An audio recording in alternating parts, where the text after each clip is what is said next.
Welcome on in, everyone. Welcome, welcome, welcome for Spilling the Tea with Virgil and Friends. This is episode 32, yes.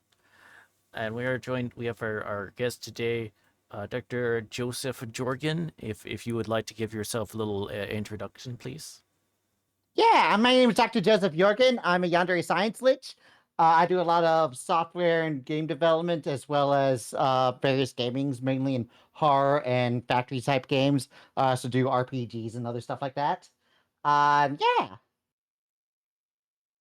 Okay, so it's Jorgen. yeah, Jorgen. Okay. I know people see the Joe and they get Jojo pilled to thinking to pronounce Joe for the second part. It is like the most common thing that people mess up when named. They're like, Joseph Jogan, and I'm like, wait, no, Jorgen, no, don't pronounce Joe in the second one. Yeah. This is not. It is Joe Joe Jorg. Joe Jorg's Yeah, Joe Jorg's Bizarre by Adventure. phonetically it would be Jojo, but because JoJo is better. Jojo's Mhm. Jojo's Bizarre Adventure. There we Yeah. go. Uh, but all right. So, but welcome in, all our guests. Welcome in, Popcat. Welcome, welcome, welcome. Um. So, so this is um spilling to you my interview show. Uh, how this works is that I have a set list of questions that we'll be going through. Uh, we'll start off with kind of easy and then go on to stuff that's a little bit more complex. And I do have some like kind of I do have some of your like what is your favorite blank type questions. Mhm. Um, but if you don't have a like a top favorite or whatever, then you can do like a top two or three. Um, Oh, I'm so indecisive that I'll probably have like five for something if I'm passionate about it. um, so that and then yeah, if anyone in chat happens to have any questions, feel free to put those in the chat. Just keep those in TOS, and then it's all good. Um, and we will Mhm. should be able to get to them as long as you don't ask them about as we're about to read out. We'll be fine.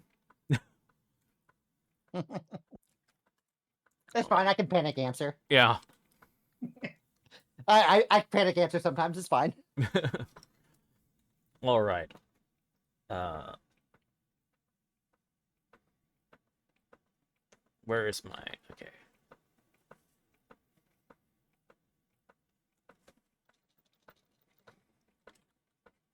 Where's my questions? There we go. Okay. So, first question is, what is your favorite color? Purple.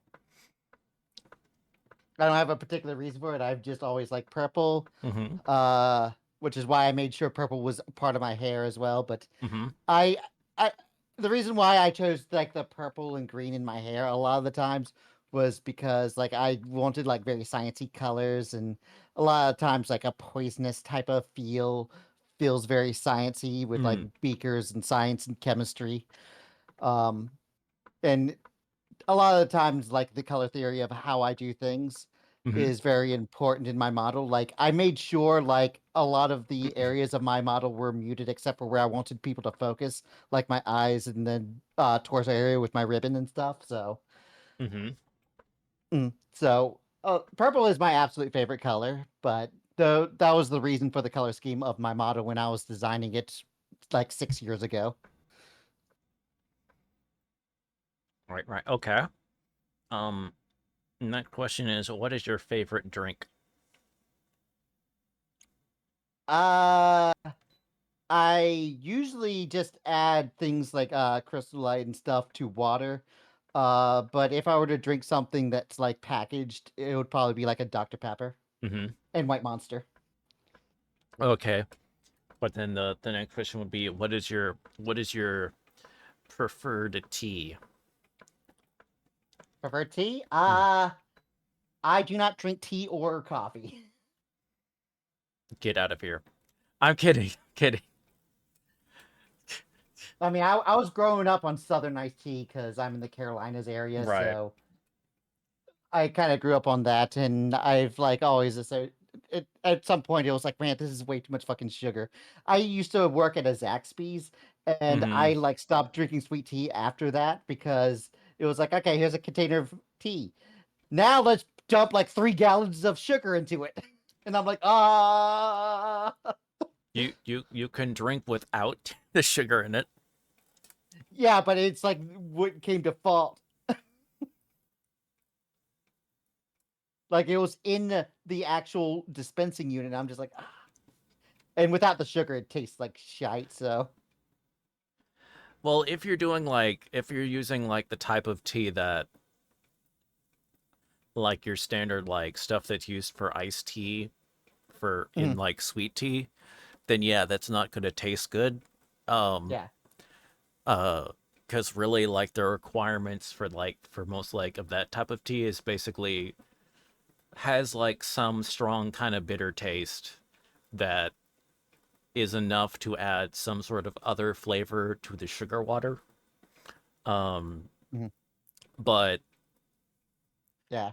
There like was a time that I was drinking, uh, withhold your judgment for a second. There was a time that I was drinking like green tea, but what I would do is like I would take my cup, have it like halfway with green tea, and then fill the other half with cocoa. So it was like half hot chocolate, half green tea. I'm trying to think through the like the kind of the I'm trying to think through the flavor of that of like what kind of flavor profile you would get out of that. It's really hard to describe. Yeah. It was good though. Are you telling me Louisiana? I'm just telling you my cursed drinking Yeah. methods here. There's a lot of things I do that when I explain to people, it's like cursed as all hell. Yeah. See, are you telling me Louisiana isn't the best tea there is? Yeah, I'm sorry to break it to you, Popcat.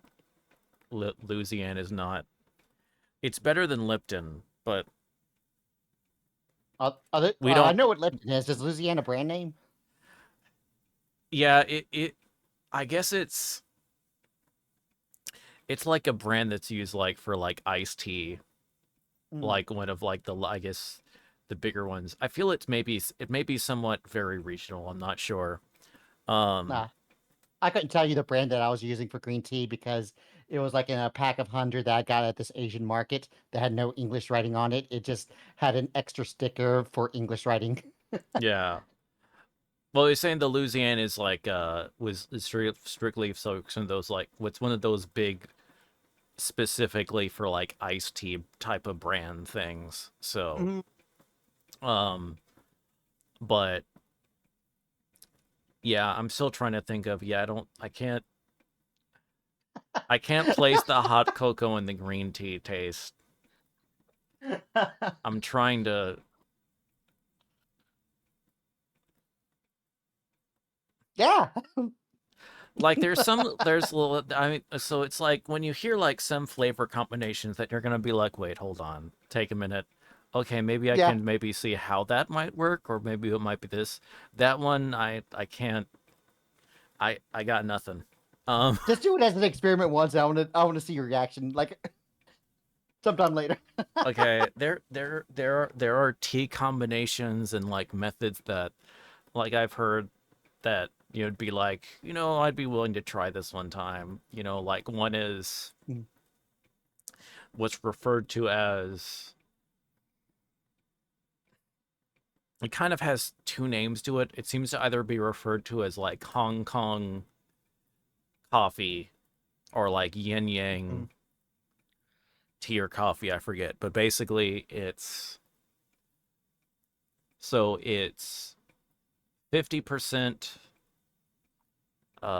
black tea. Some people mm, use oolong, but I think it's normally done with black tea, and then 50% coffee um mm. with condensed milk. Ah. So, which is one of those things. I feel like it's like an interesting combo. Another thing I've heard like is thinking this ever that I might have like that I need to try at some point is um Mm. uh it's referred to as Tibetan butter tea. Um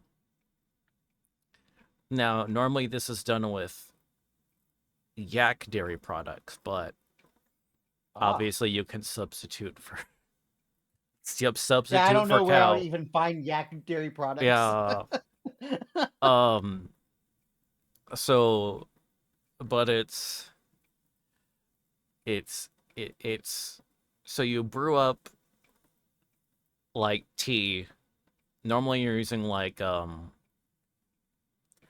uh a type of tea that's like called pu'er, which is like this somewhat kind of fermented tea that's like pressed into bricks. Mm, Um, mm, so it is a. I'm guessing the type their stuff is user, and so basically it's this very kind of rich, dark, strong, like kind of earthy flavor of tea. Um, but then they when but then what makes it butter tea is um, big shocker, I know, but you're adding some butter to it. You had Um, butter and butter tea? Oh my yes. god. Um, so you add the butter and you add butter. Some apparently will add like a little bit of. Some people seem to add like a little bit of milk or cream Mhm, further, but you also like add a bit of salt. Or I guess mm, if you were just using salted butter, that would probably be about enough anyway. But um, yeah. so which I've heard described as like very creamy and then of course sort of salty or whatever. So it's one of those. It Mhm, sounds interesting, and it's the type of like beverage that um you know keep it's Tibetan, so you're in one of those areas that it's very very cold. mhm, So you know, and like with a lot of how do you help keep warm or whatever something hot, but also trying to add some like calories like to provide more like insulation and stuff like that. And of course, they're using like yaks are a huge part of traditional Tibetan culture, just as in like agriculture. So anyway, one of those things that sounds I'll have to make at some point. But yeah, I don't think yeah. I could green tea with cocoa. That's something. I Um, mean, there's chances that I might say even more cursed things as this interview goes along. So yeah.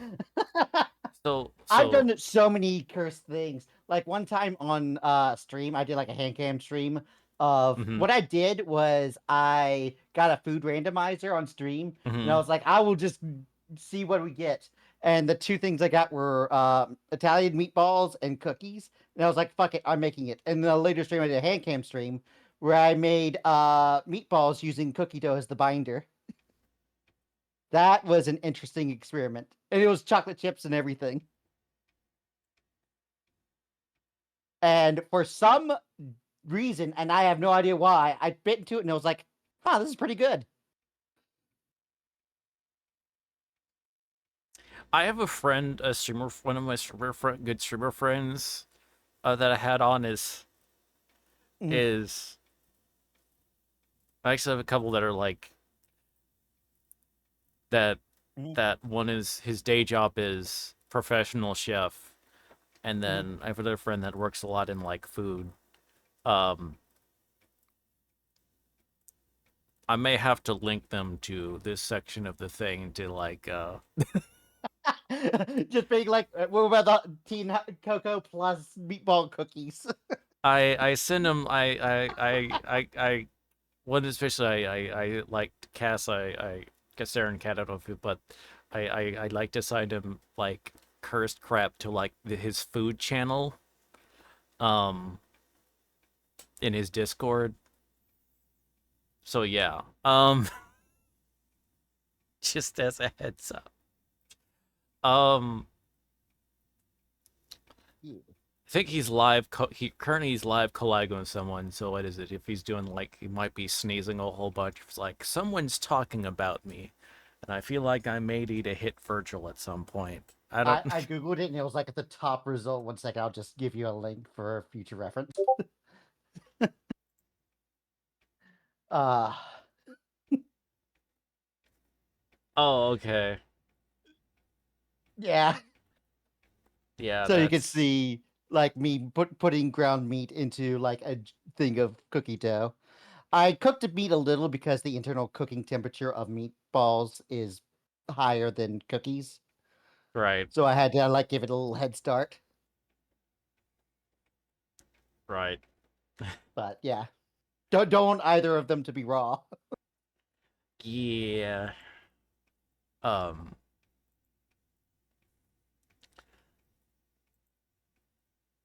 But so yeah, you should just try some unsweet hot tea at some point, or maybe some Mm, find a nice black tea that's maybe add a little mhm. cream into it or something like Maybe. you try like Twinings or something like that. That's like Mhm, a decent tea bag brand that's like pretty common.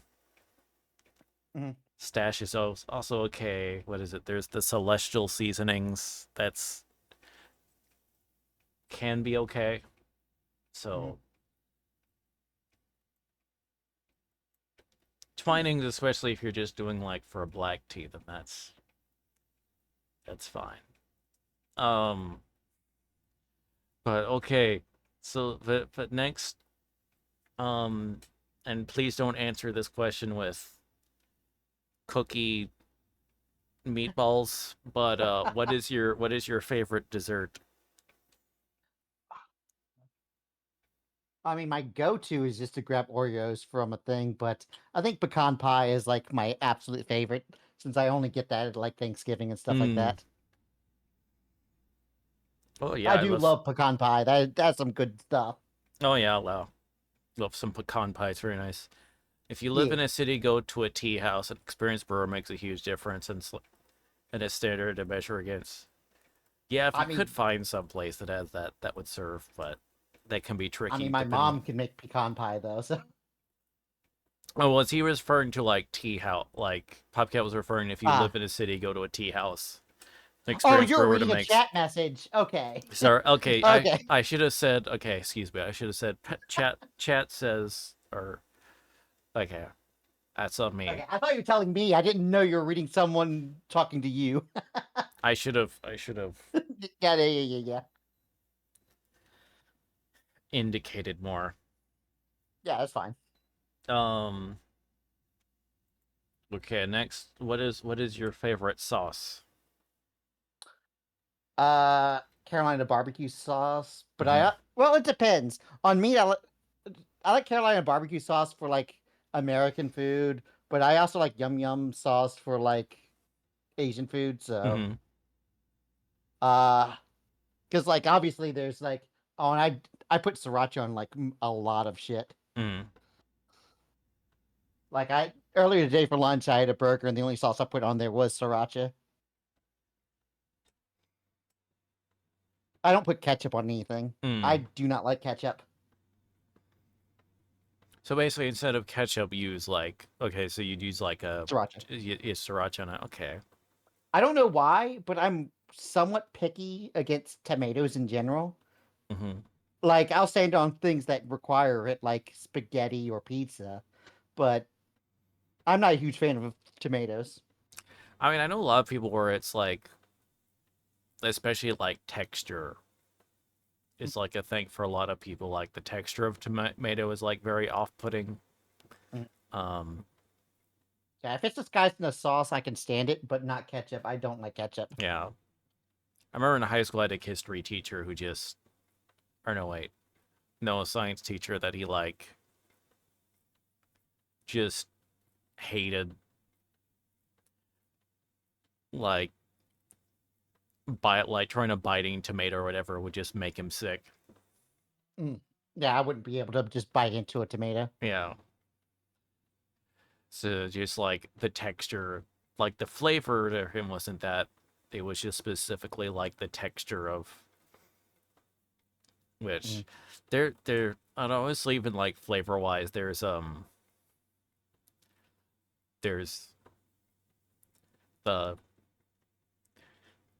the the taste of like tomatoes that you get at your standard grocery store versus some like tomato that's you either grown yourself or heck Mm. even just like the culls from uh that you got from like a farmer or something like from a farmer's market or something like that, Mm. they taste way better Yeah, than I don't get like I know there's farmer markets around me and stuff, but I don't feel like going to them when I'm yeah, already at a grocery store, yeah. Um especially when I'm not eating like too much because I'm mostly cooking for one. right, yeah, understandable. So when you're cooking for one and you're not buying that much because you're buying a single serving rather than like everything, it's like mhm. Yeah. Um all right. Then so next question is what is your favorite type of pizza? I that is a hard question to answer because when I see toppings, I say yes.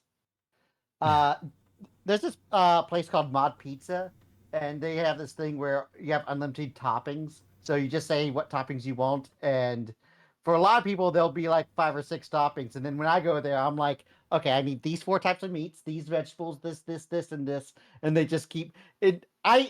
I make it more like a salad on top of a pizza at the end of this.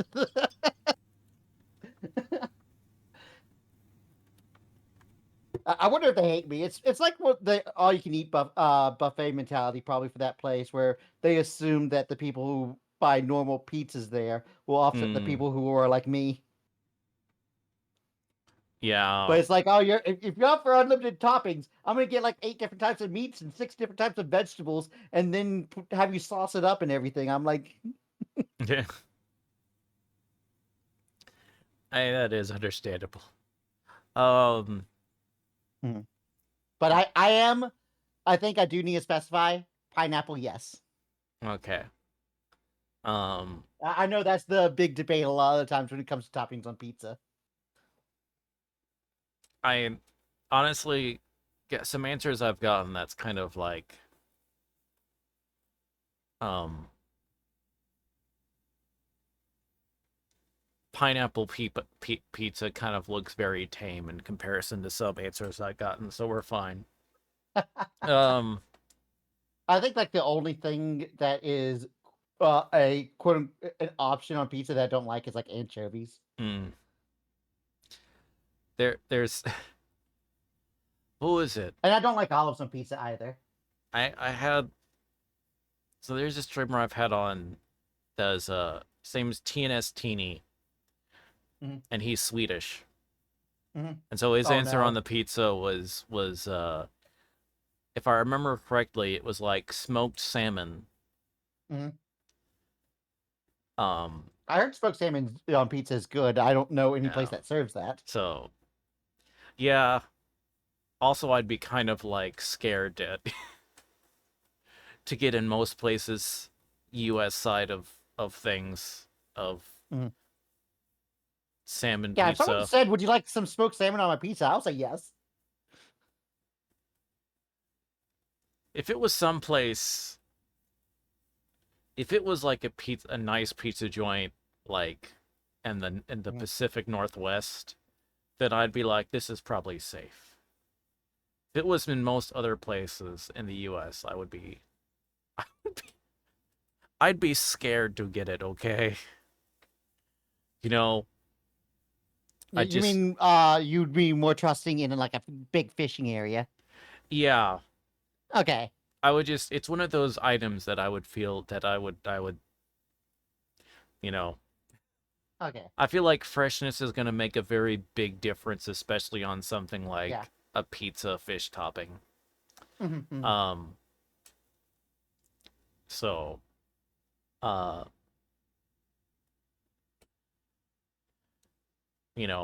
I'd want something. I'd want to get it from some place Mm. that has better food quality than like better fresher seafood than the Red Lobster. We don't talk about herb lobster. So there are there are certain things that are fine to get at Red Lobster, Mm. especially the biscuits. Um, I'm sure there are a number of people that'd be like, I just go to Red Lobster for the biscuits. you know, I mean, I've I haven't been to Red Lobster in so long that,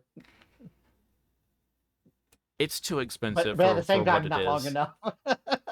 Yeah, it's too expensive for what it is now. Seriously.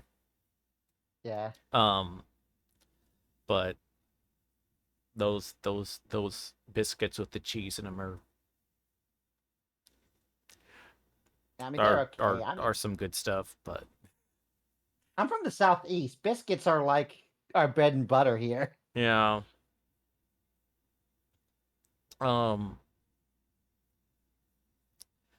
so all right, next. So what is your favorite type of book? And I will allow light novels or graphic novels slash manga, what have you.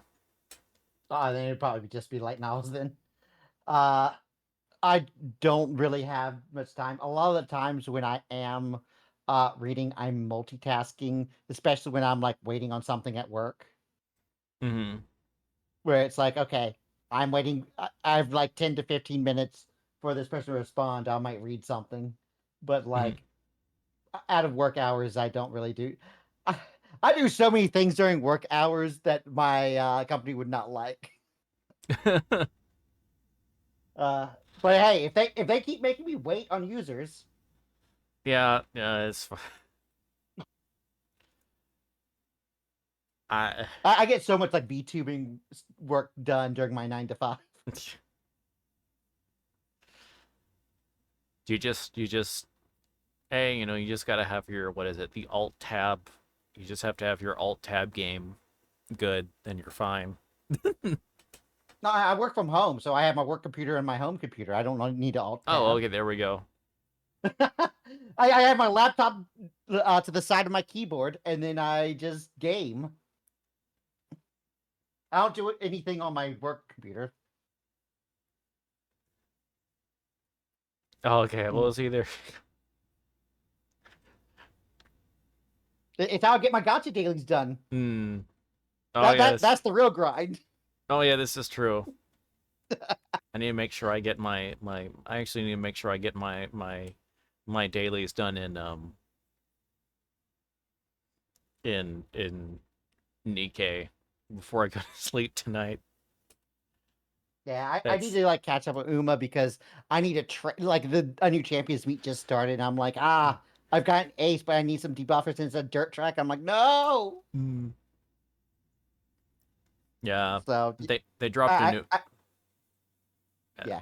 they dropped a new character in Nikkei, so I have to especially lock in, so that I want to get on the special polls. So you Mhm. know how that being gotcha.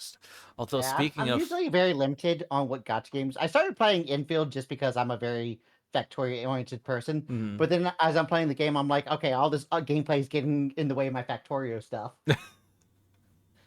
And then I have full efficiency on my factory where I'm using literally every ore into an end product. And I'm like, well, now what? I have to wait for a patch so I can get more ore so I can get more products? I have 100% efficiency. What else am I supposed to do? No! we're having this conversation while I still have the. Oh wait, hold on. Well, I have the ad banner coming. Yeah, I Speak. saw. Yeah. See, speaking of. Yeah, go make the money real quick. No wait, when was it? Hold on. I thought it was. Did I spell infield wrong? You did not put a D in there. You said Ian Field. Oh, Yeah,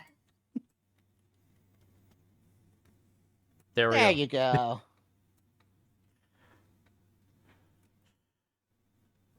Uh,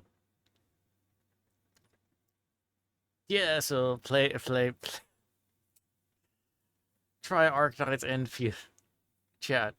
To play it. Support the channel, and you don't Hmm. even have to spend money. Hmm. Um. So I know that little ad read did evoke confidence. Um. Hey, it is a very pretty game. Yeah. It is a very pretty. I like these characters. They're very nice. I was honestly a little bit worried or whatever, but then I actually started to see some of them, especially like the nice ones. I'm like, okay, I like these characters. They're nice. Yeah. They're very pretty. Um, they know what I'm trying to think of the expression. They know where their bread is buttered. What is the expression? Yeah. Hold on, this is gonna bother me. Sorry, I'm having this I moment. thought you said the expression, they know how their bread is buttered. Yeah, right. Yeah. Or is there a different one you're thinking of? They give cute waifus and a little bit of hembos for the LGBT/women.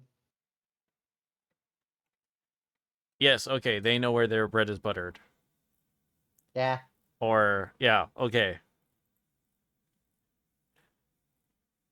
Or Yeah. know which side one's bread is buttered on. Mhm.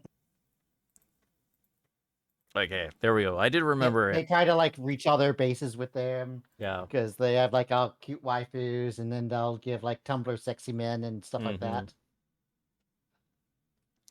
Uh,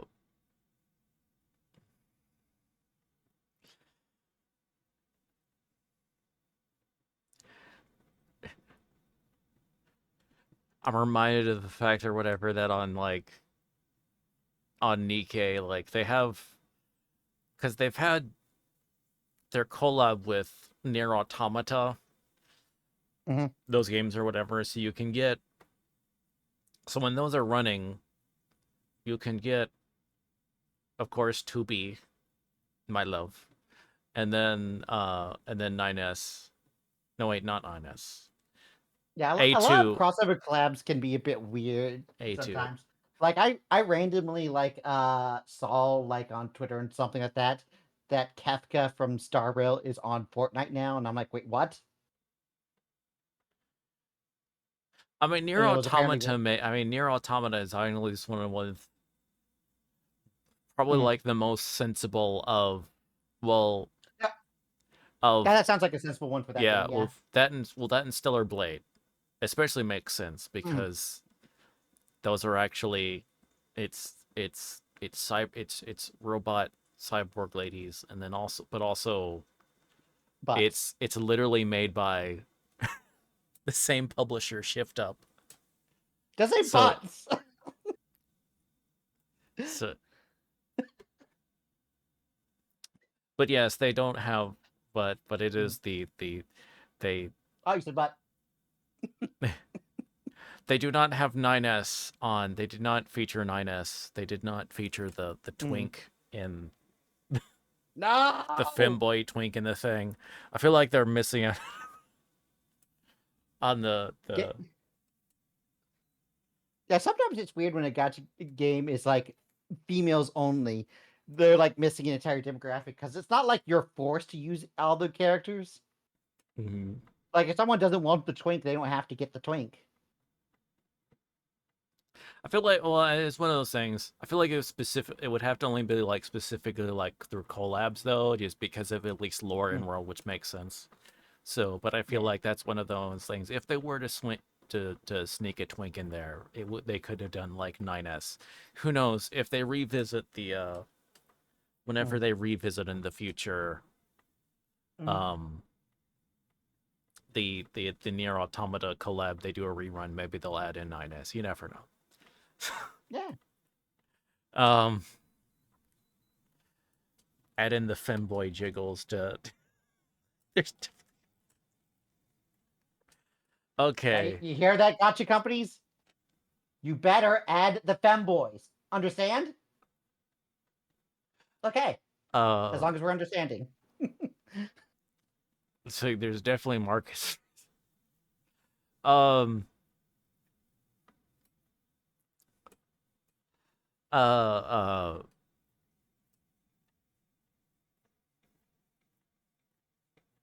wait, what was your favorite book? Did we? I'm sorry. Did I? Oh, am I? I don't read books often enough to answer that specifically. I said I just do visual novels and stuff like Okay. that. Oh, well, what would be okay, well then what was your favorite visual novel then you've done? I'm like halfway through the first book for Twisted Wonderland right now, Mm-hmm.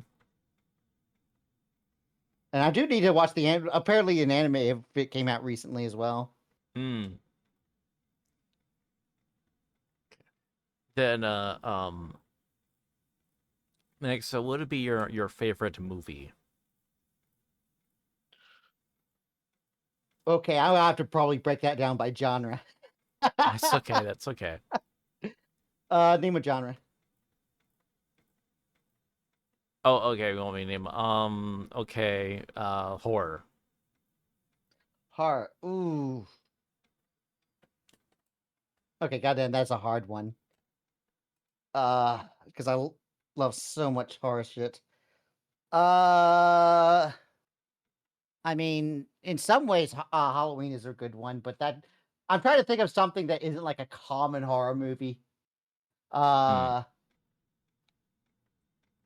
because like, uh, I do also like The Shining because of the psychological Oh, aspects of that. let's see. Oh, Popcat is asking, what is your favorite mature animated film? Mature. I assume you mean mature, but not hentai. uh, Yeah, that's what I was assuming. So that would be like, yeah. Appleseed or Ghost in the Shell, Angel Egg, yada yada, Vampire Hunter D. Um, I think it. I mean, I like Ghost in the Shell and but stuff like that. But if I wanted to name something that isn't commonly watched by people, Hmm. Darker Than Black is a good one. Although it was a series, was that actually? Well, but I thought that was a series, not a movie. Or am I misremembering? What do you mean? Like Darker Than Black, I thought it was a series and not a movie. Yeah, it was a series. No, oh, it was just because the question was like favorite mature animated film, so not series. Oh, film, not okay.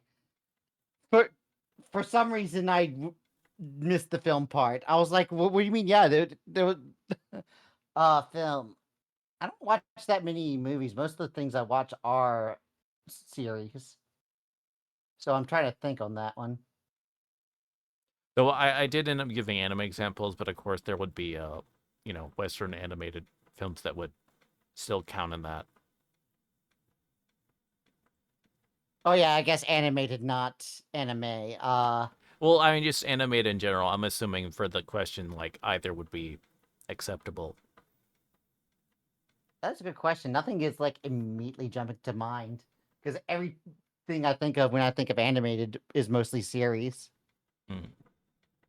Uh, yeah, so I'm kind of blanking on what I could answer for that. Hmm. Uh, Um. my favorite action movie was probably John Wick. Hmm. Popcat is saying that's okay. Uh, It's a pretty niche question.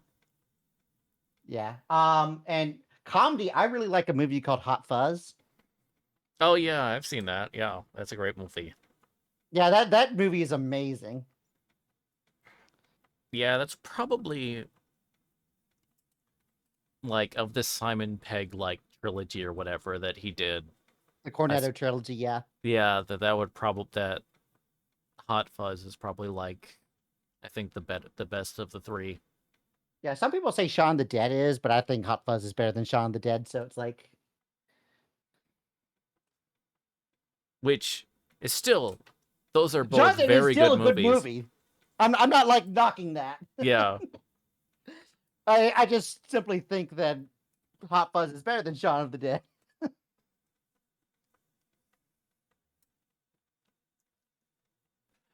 Um.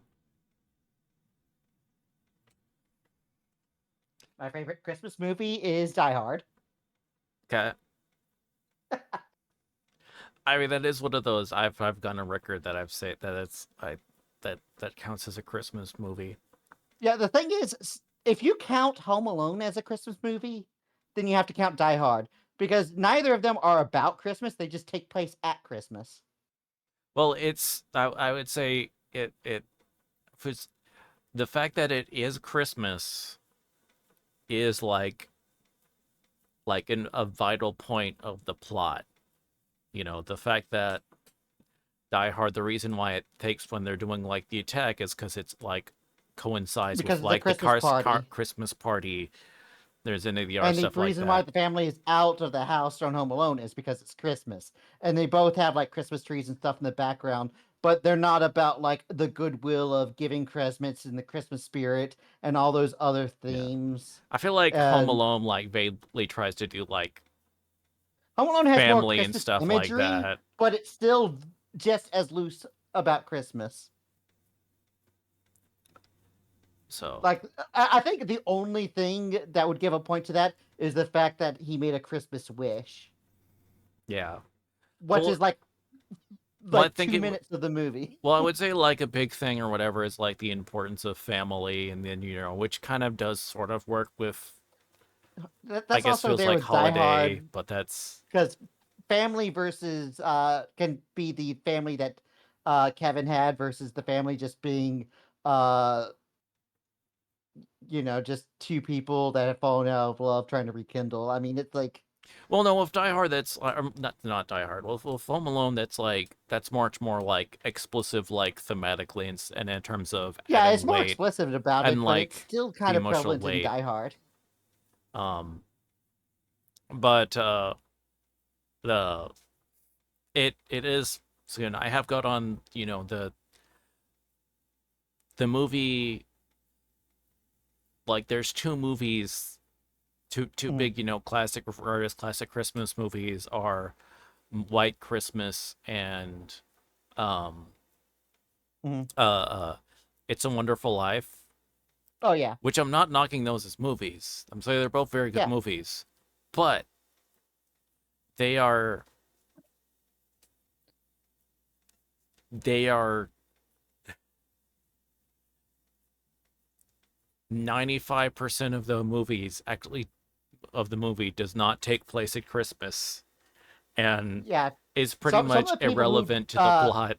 kind of discredit Die Hard will watch movies that are like that. Like there are definitely classic movies that are about Santa and the Christmas spirit, themes of family and giving and stuff like that. But there are movies that just take place around Christmas and that's it, other than Die Hard, that people will still defend. Let's see. Popcat, what do you make? Popcat asks, what do you make of the center actor who is very lovable but still does his best to spread Christmas cheer or the estranged father?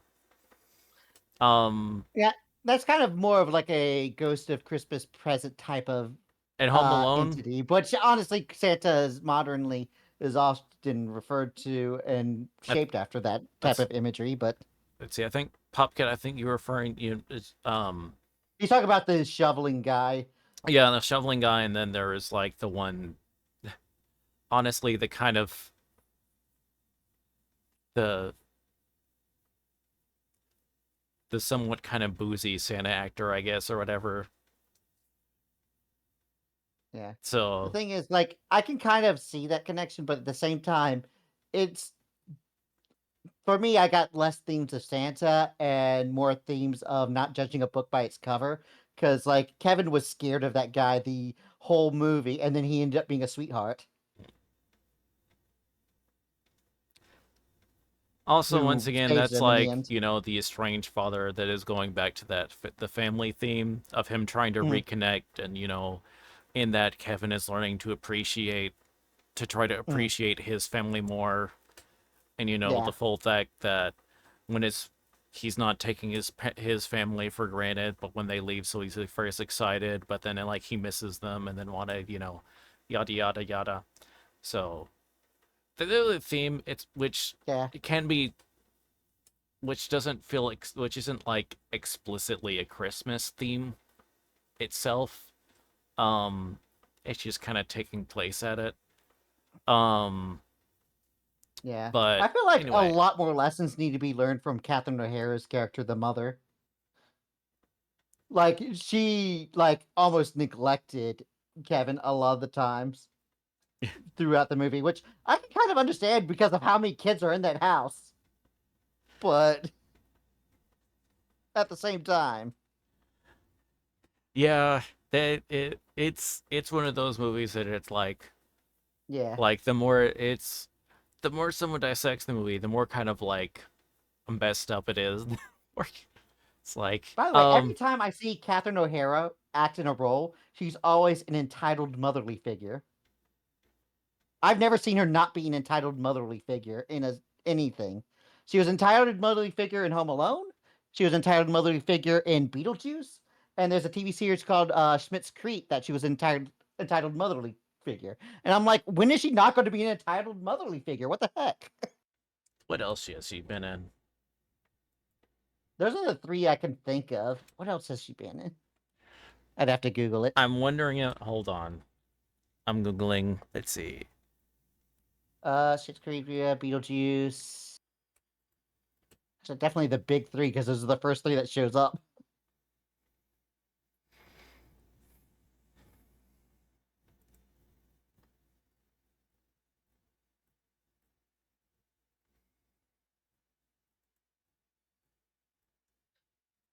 But yeah.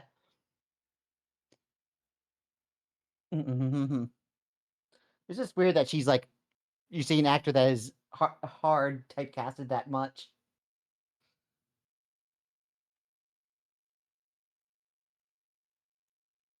Mhm.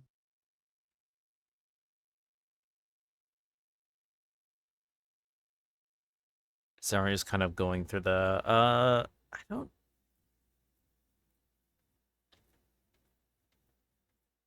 Mhm. It feels okay. So it's kind of like she was in a number of stuff like in the early 2000s, and then Yeah.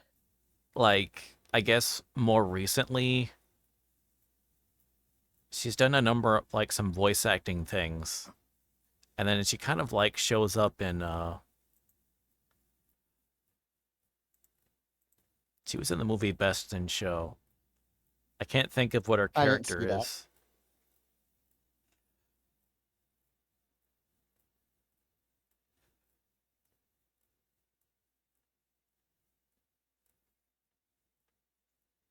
Yeah.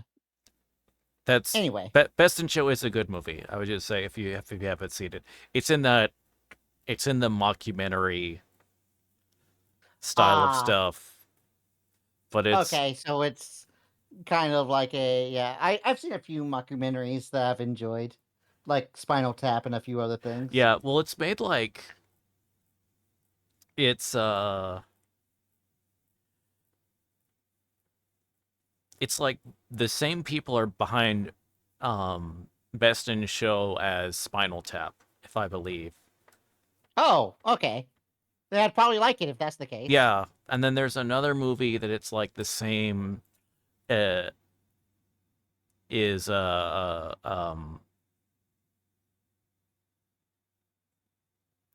man, what's the movie?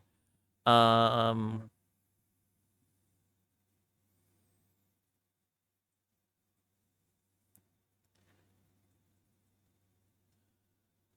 Drawing a blank still. Oh, A Mighty Wind. Mm, So, which is following a bunch of like three folk bands reuniting for a television performance, and it's so kind of similar to like very similar to Spinal Tap. So same people, and then mm, more of a music group, and then like Best in Show courses about following these mm. these crazy people, these various crazy dog owners trying to get in their show for it, Ah, and just all the characters are like bizarre. They're mm. both very good movies. Once again, if you I can like imagine because a lot of people who are in that like section of like dog owners and high art people are very eccentric. yeah, so it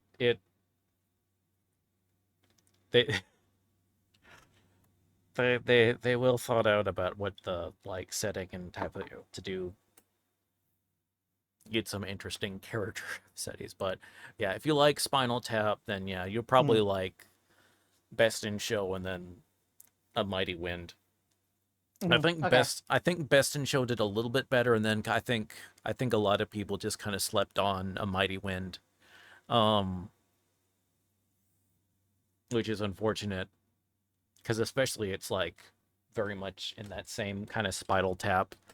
It's just folk musicians instead of uh you know hair metal band. Mm. Um,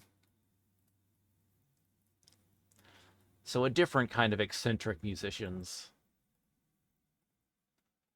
Um, uh,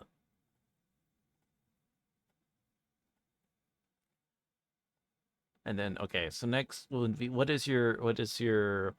would be your favorite TV series or web or streaming series Ooh. that you like since you know. I mean, uh, up until it went to shit, I liked Game of Thrones. Mm-hmm. So like up Uh, until like the last season, then basically. up until after Jon Snow died and got resurrected. Because to be fair, that was the point in which they passed the books, and that was the reason for the drop in quality, though. Mm. Uh, yeah, because when the TV series passes the source material, it's like, oh well, and I wish I knew more about the behind the scenes, but I feel like they could have done something other than just have bullet points from J.R.R. Martin about that. But it's like, There's like there are is like so the original Full Metal Alchemist series, mm, like that was, and like there's other oh yeah, anime where they do that too, of like they basically they catch up with the manga, yeah, they and had then that problem with One Piece, which is why I'm so glad that they switched to seasonal, which they should have done a long time ago to yeah, avoid all the filler. yeah. So which, um, with that first Full Metal Alchemist series, I thought they did solid. So it's possible to kind of like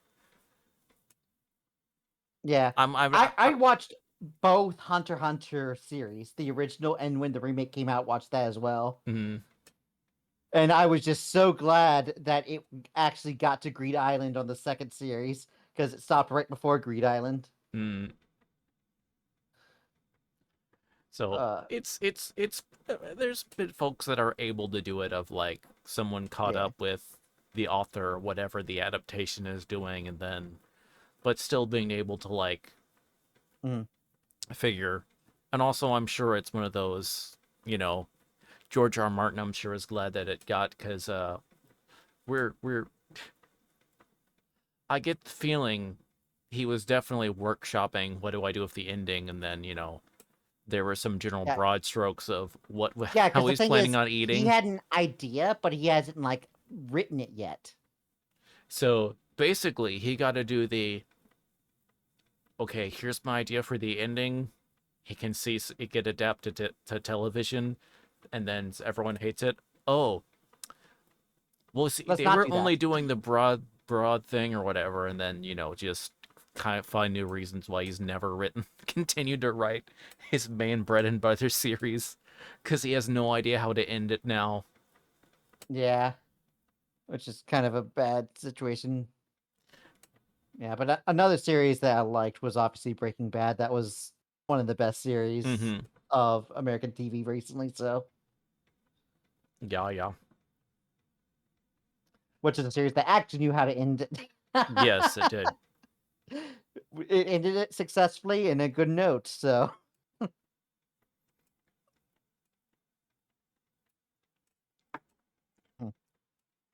Um. Okay, then. What is your favorite musician or music group or composer, if you will? trying to pick one for that. I'm very much a well, oh, you're there. You are. You like disappeared and like came back up and I'm like, whoa, whoa, whoa, whoa. Sorry, it's just if I turn my head and then which causes my camera to do Oh, weird you do stuff. you have the lean resizing? Um, maybe I genuinely don't know. I used to have that too. There's a setting in VTube Studio to disable that. Hmm. Uh, because I remember when I first got this model, I didn't have it, and I would lean back, and then suddenly I would be like microscopic. I'm like, whoa! But yeah, there's absolutely a setting to do that. Like I could tell that you have it on because every now and then you get a little bigger and smaller, which I don't think you're doing manually. So, Hmm. Yeah. No. but there's also like if you want it to happen some, but not like to the extreme that just happened. There's Hmm. also it's a blend shape that you could set a lower bound to, so that there's a limit to how small you can accidentally get. Hmm.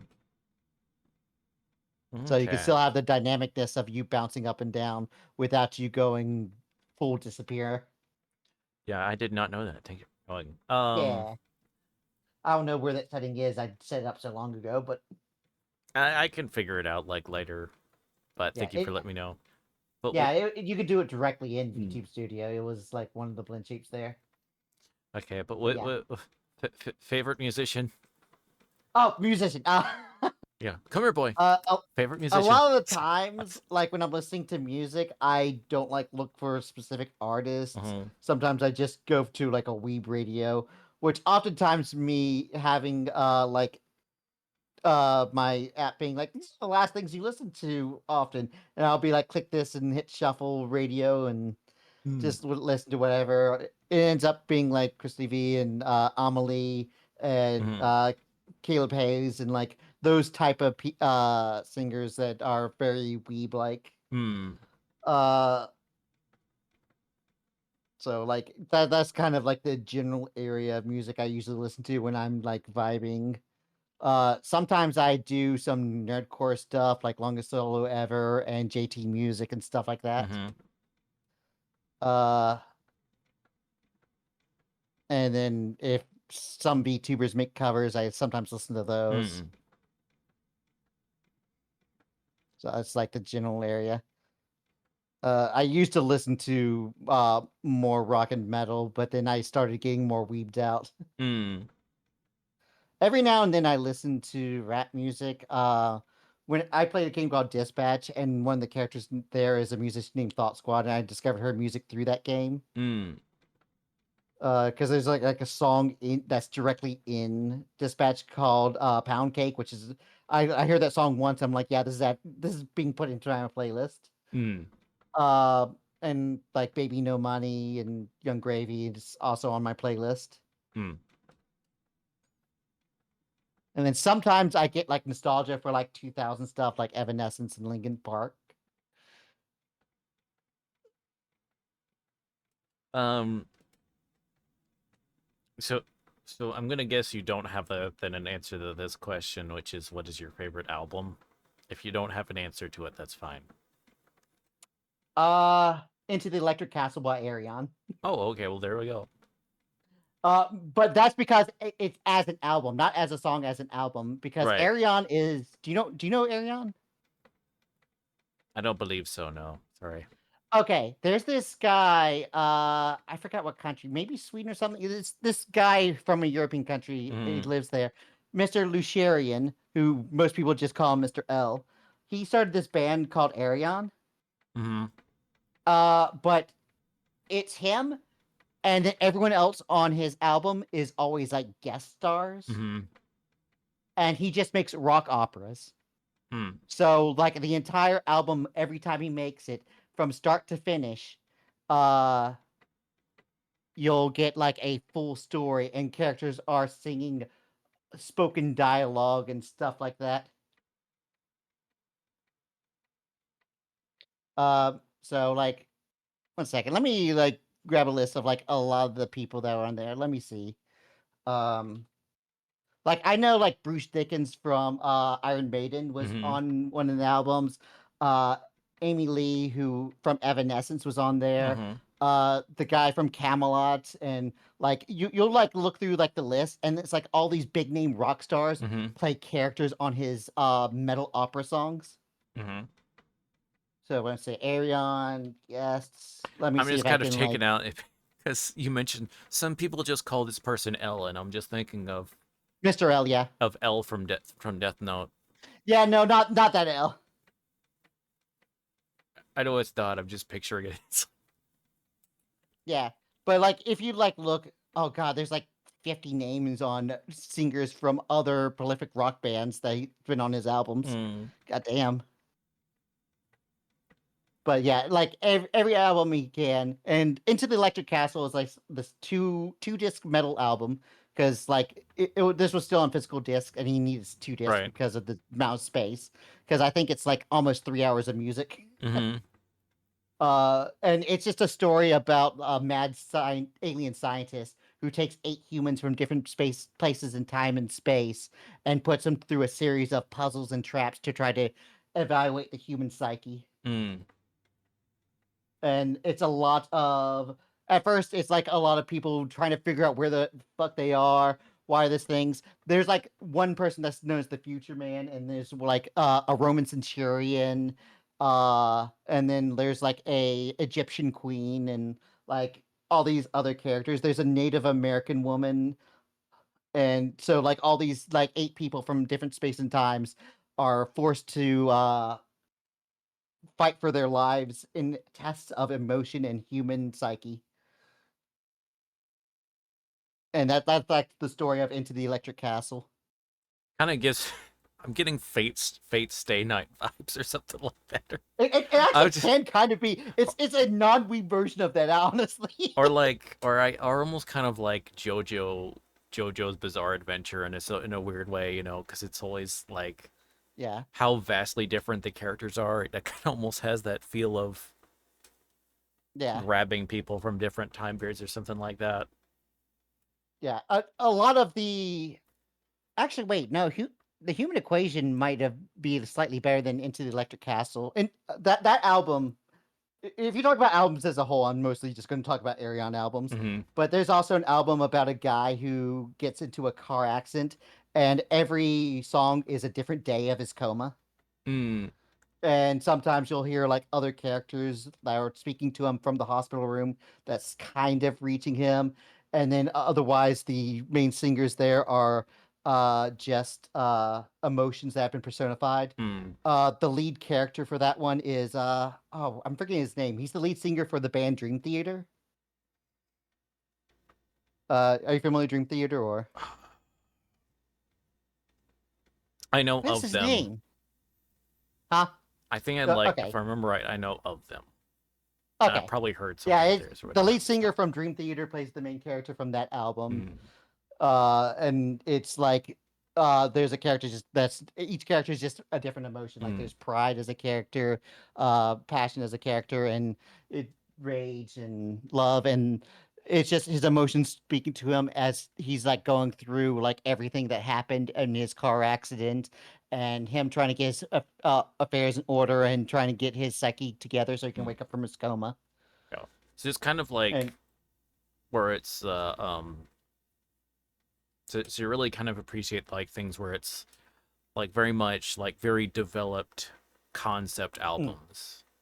yeah, Then would be yeah. yeah, because if Which you talk about individual songs, mm, they should stand as individual songs. yeah. But you can't really listen to an individual song for Arion. You gotta listen to the whole damn Mm. album, like There's in sequence. uh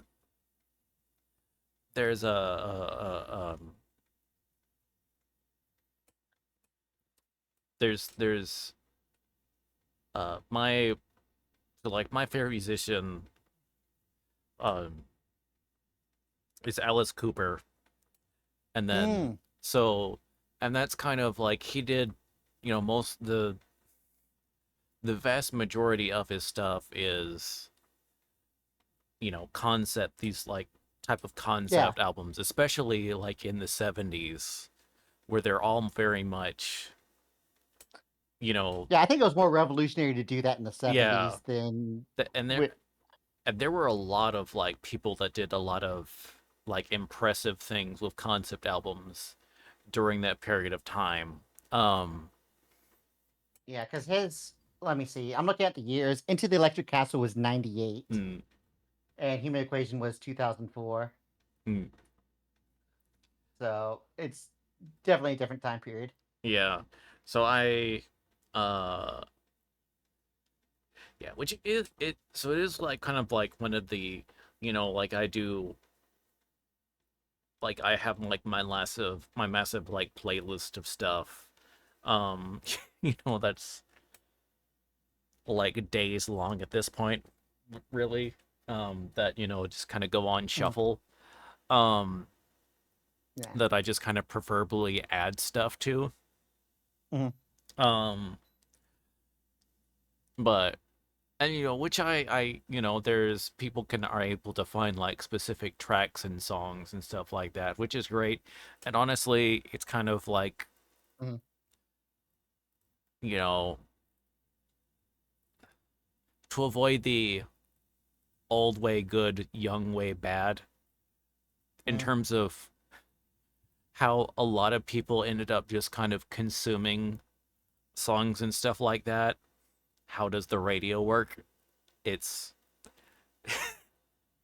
it's a shuffle playlist that honestly tends to be not that mhm, big because it's just working off of, yeah. especially, so it's unless you're doing like, you know some some really interesting people, unless literally it was like NPR Mhm, was honestly, yeah, so still is for like better as far as like, just because stations like that, they will just play random stuff, mhm, or like words of could be new, could be old, of some kind of deep cut stuff that you've probably not heard before, or it's been years since you've heard it, and you'll be like, oh yeah, that, mhm, or just like something in which some of it could be new stuff, could be some old stuff. you know they're not right. really, they're not trying to, it's in national public radio, so they don't have the same types of having to do stuff of your standard radio station. But Yeah. anyway, to say That's. that it's so, the thing with most people with playlist, it's more of, we've removed, Mhm, it's, I'm trying to how to express this. I feel like radio, in terms of being a really good format, honestly died before, well before people, before even like lists of MP3s, people listening to Dill as a thing, just because mhm, it was like had been so thoroughly commercialized, or well, standardized and stuff like that, to where all these just Yes. big stations where it's pretty much like the same people. There's no really, it's not some, you don't really have uh people that are really there for the music, with the exception, Mm. honestly, of classical music. Some classical music stations, which they're, Yeah, but those stations don't really change that often because yeah, their stuff is, which, not trying to say, but it's in which case, you do have someone that's very specifically knowledge about like the music and the genre and like going into stuff about the stuff. If it's like your standard whatever on, you know, the whatever, it's man.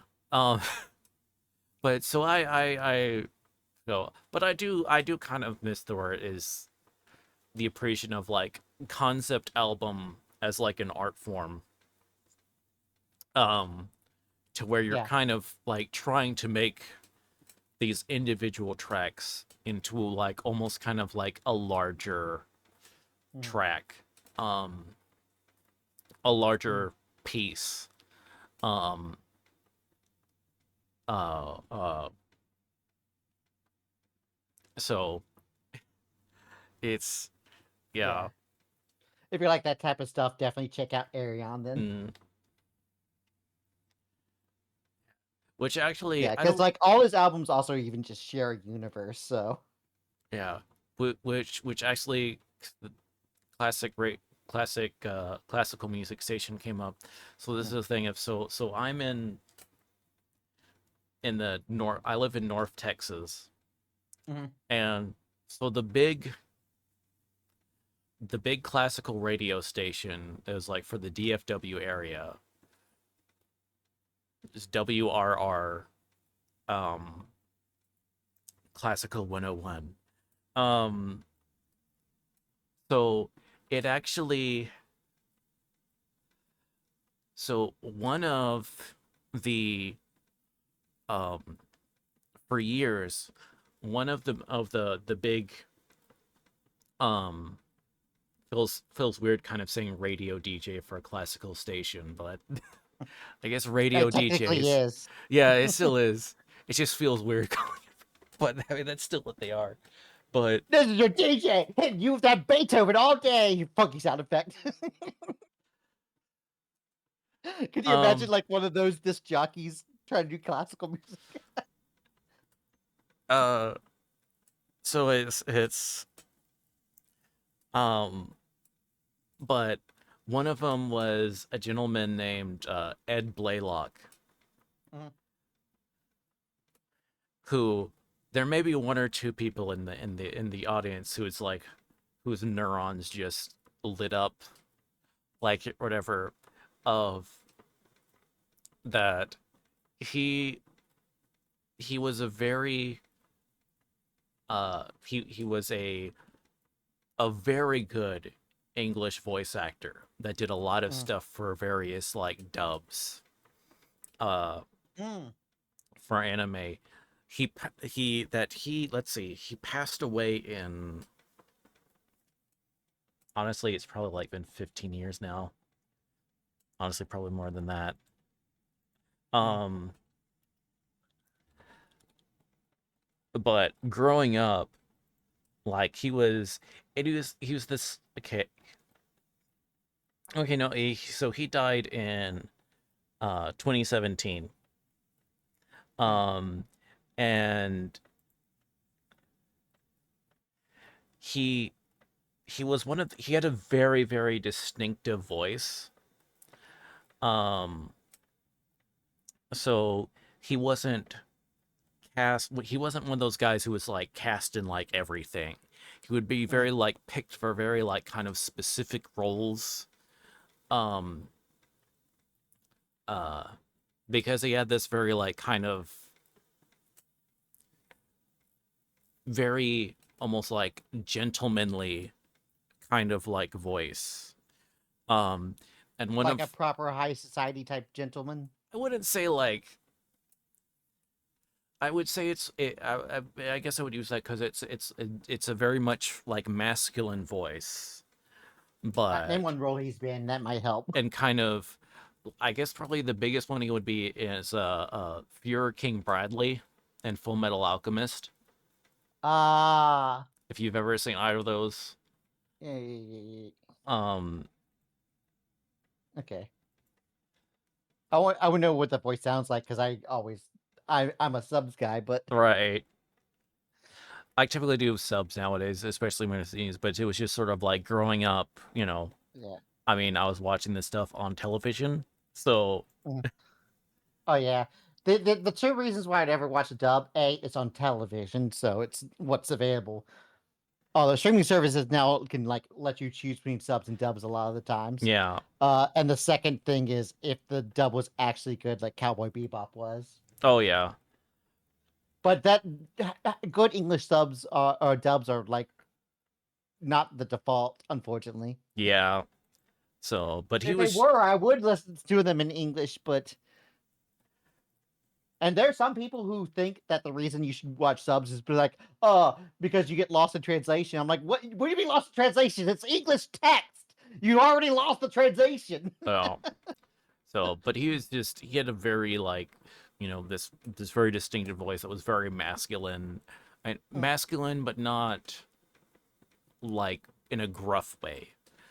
So it was kind of so very masculine, sort of baritone, but that it was also like very kind of smooth and very like gentlemanly, like an older, almost kind of like maybe like a, I wouldn't say it's like a grandpa, more kind of like a fatherly kind of sounding, 1 second. I'm just gonna click a random video. Hold up. or or kindly uncle, if you thing. Um, Mm. so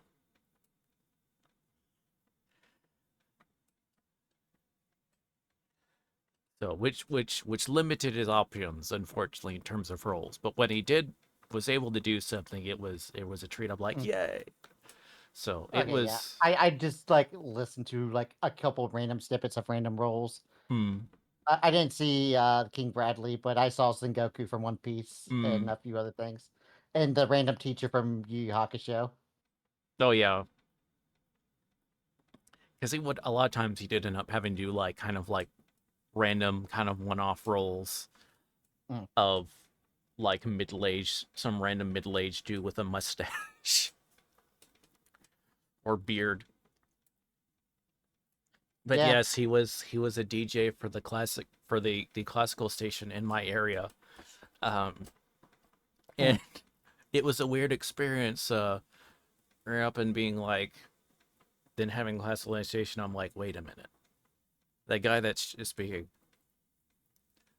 Why is this symphony by Mozart being introduced by Führer King Bradley? Right. Wait a minute. How dare people have more than one interest and or job? Yes. How dare?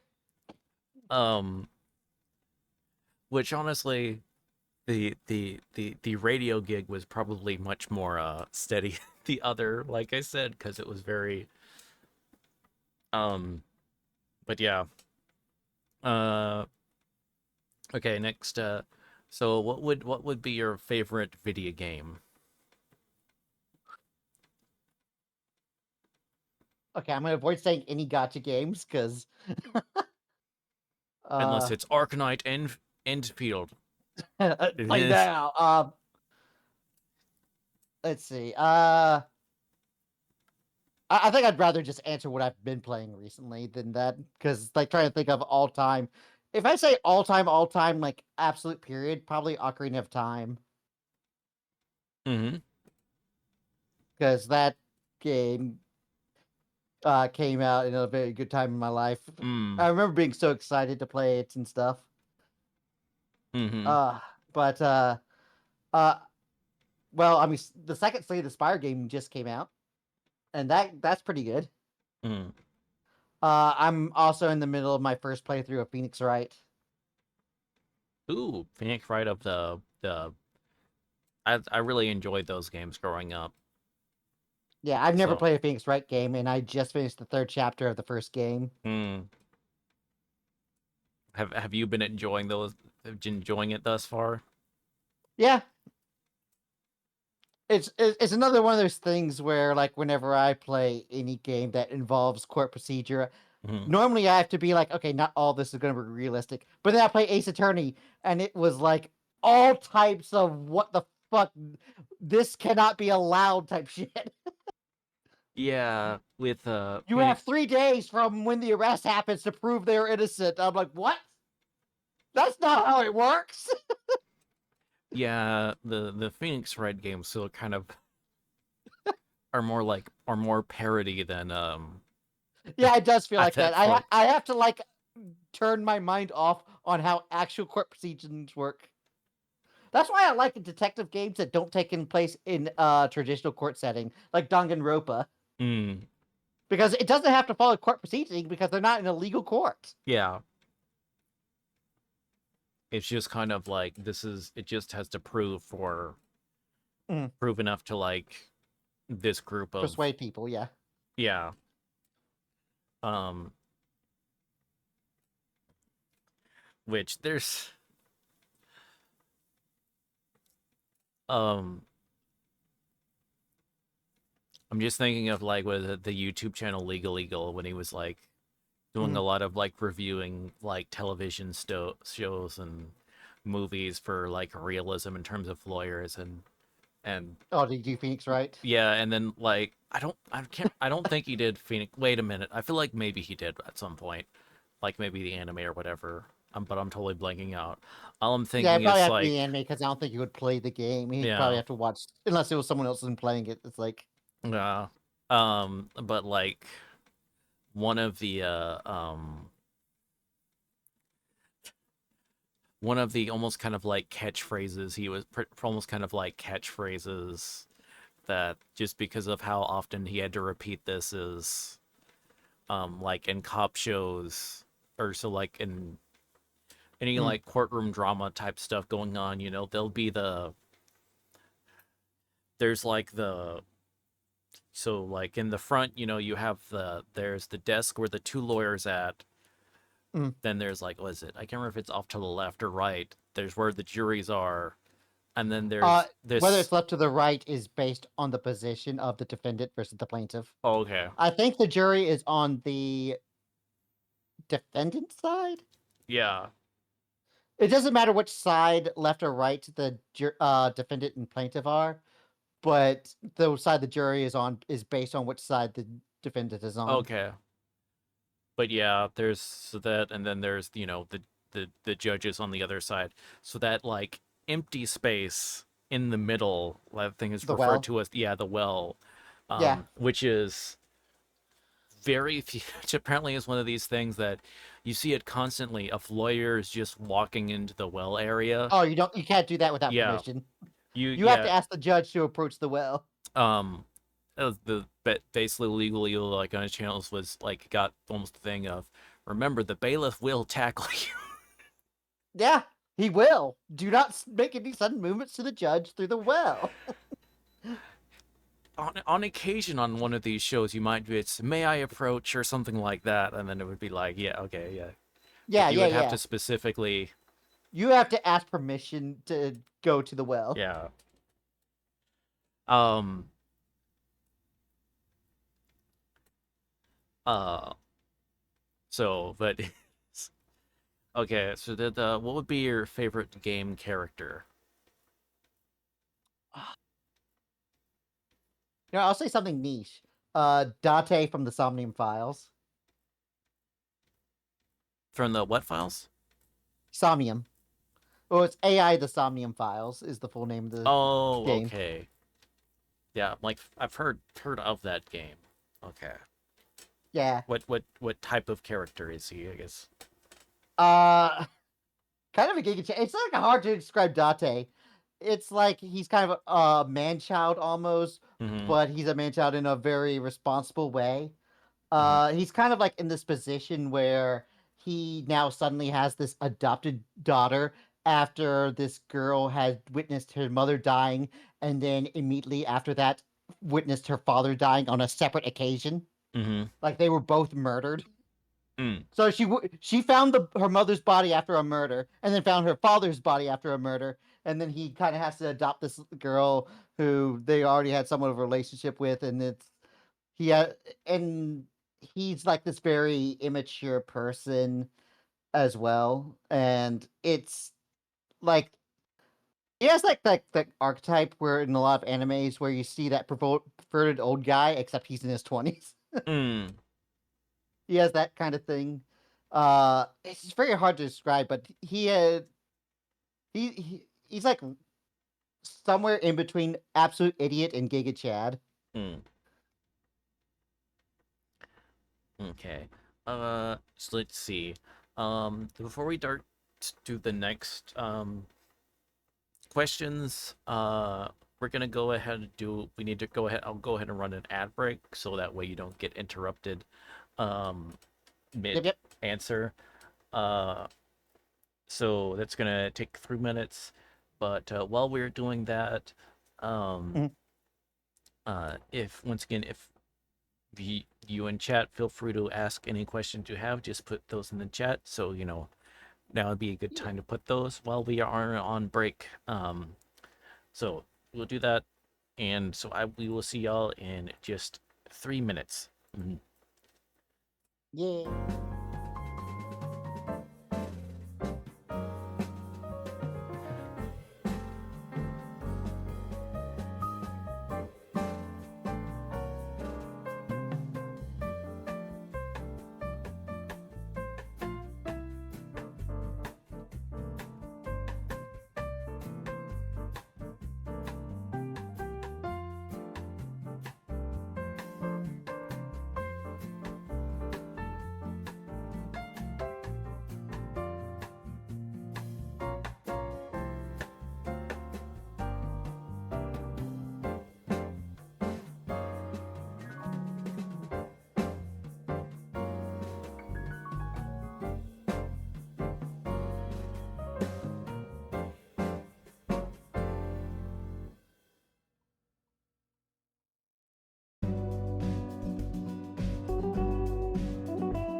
Right. Okay. I And was we're starting to back. wonder as well. I was like, anyway. Okay. Welcome back. Okay. Hi. Uh. All right. So next question is so and this could be about video games, but it could really be about anything, food or what have you. Mhm. But what is something that is overrated and then something that you think is underrated? Overrated. What would be overrated? I'm not the type of person who would knock people if they enjoy something. So when I don't like to say things are overrated if it's not my preference. So I'm like, I'm trying to think of something that's popular that I don't like. Um, Nothing that's coming to mind. That's the thing about preferences and stuff. Some people are like very judgy about what people like, and sometimes you just have to like absolute trash. There's nothing wrong with liking garbage, you know. But something overrated. That's a good question. Uh,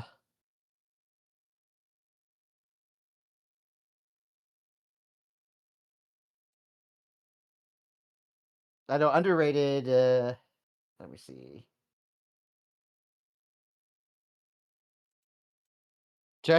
Maybe I should just Google what's popular and then be like, oh yeah, this thing's overrated. I'm trying to think of what people are into these days, and I'm like, I only know what I'm into. What the heck? What are the young people into? What are the youngins? What are the non-hag maxers watching today? Uh, yeah, a lot of my opinions of stuff can just be like I enjoy what I enjoy, and if other people enjoy their things, that's fine. I'm on a different island. Uh, I don't have like any strong opinions about what's over and underrated at Oh, the moment. If you were to ask me my opinions on a specific topic, I would be able to answer that. But it's like, but the a broad sense of what's under and overrated is like hard to navigate through. mm. I mean, you could just like pick. I mean, games, or maybe if there's some like topic within some Mm, topic that you feel particularly passionate about, maybe if that helps. yeah, But if you don't have one, that's fine. yeah. I mean, I spend my most of my time either doing software development or playing games or stuff like that. So it's like, Well, and if something comes to my mind, it's like I play it if I'm interested in not. there we go. Well, maybe we'll. Oh my gosh, I'm not drunk, I swear. Um, but maybe there's within software or development. Is there something that's Mm. overrated within that than something that is underrated within the field of software development that you feel I passionate mean, a lot about? of things have its pros and cons. Some people try to do some fancy stuff. Like I know some people try to like swear by more simply like languages like Rust and stuff. But Mm-hmm. it's like I I think .NET is starting to die out, and I Mm-hmm. think that most people who do .NET are mostly just supporting existing stuff. Mm-hmm. I do not support Microsoft, but I'm a Linux user. I'm a filthy Linux user, Mm-hmm. so it's a lot of stuff. I know people will swear by specific things. Like some people will be like, "Oh, Python is number one," and some people will be like, "You gotta go PHP." It's like other stuff. There are so many pros and cons to a lot of languages and frameworks that it's very hard to say what is over and overrated Mm-hmm. because some things will be better for specific things. Mm. Okay. And then so next question is, what is your favorite non-curse word? I usually just drop f bombs. So what is a good uh favorite non curse word? Okay. Oh no, no. My favorite word that isn't a curse word. Not my favorite word to substitute curse words. Okay, I'm thinking of it. Yes. Okay. Okay. I was like, why would I say a curse without a curse word? Okay, I misunderstood the question for like a quick second. I don't know, pussy. That's Wait, not a curse word, right?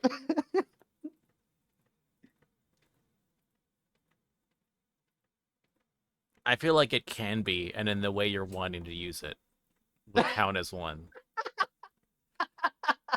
Okay. Favorite word that is. Oh no, defenestrate. What was the word? Defenestrate. Oh, okay. Yeah, okay. I thought that Do was you know what okay. defenestrate is? It's been a while. I kind of The forget. act of murdering somebody by throwing them out a window.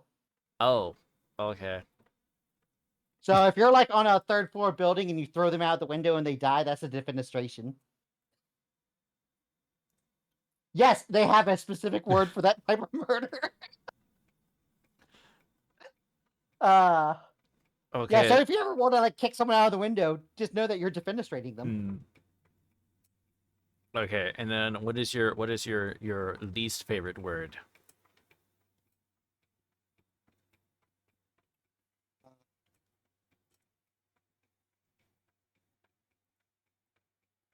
I don't really have a word that irks me. I know some people like have things at words like moist and stuff like that that irks them, but no word really off the top of my head irks me. Huh. It's fine if you don't have one. Yeah. Um, okay. And then uh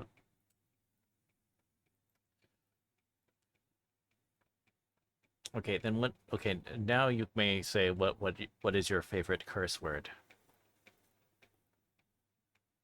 Fuck. Oh, I'd say okay. That's probably my most used one.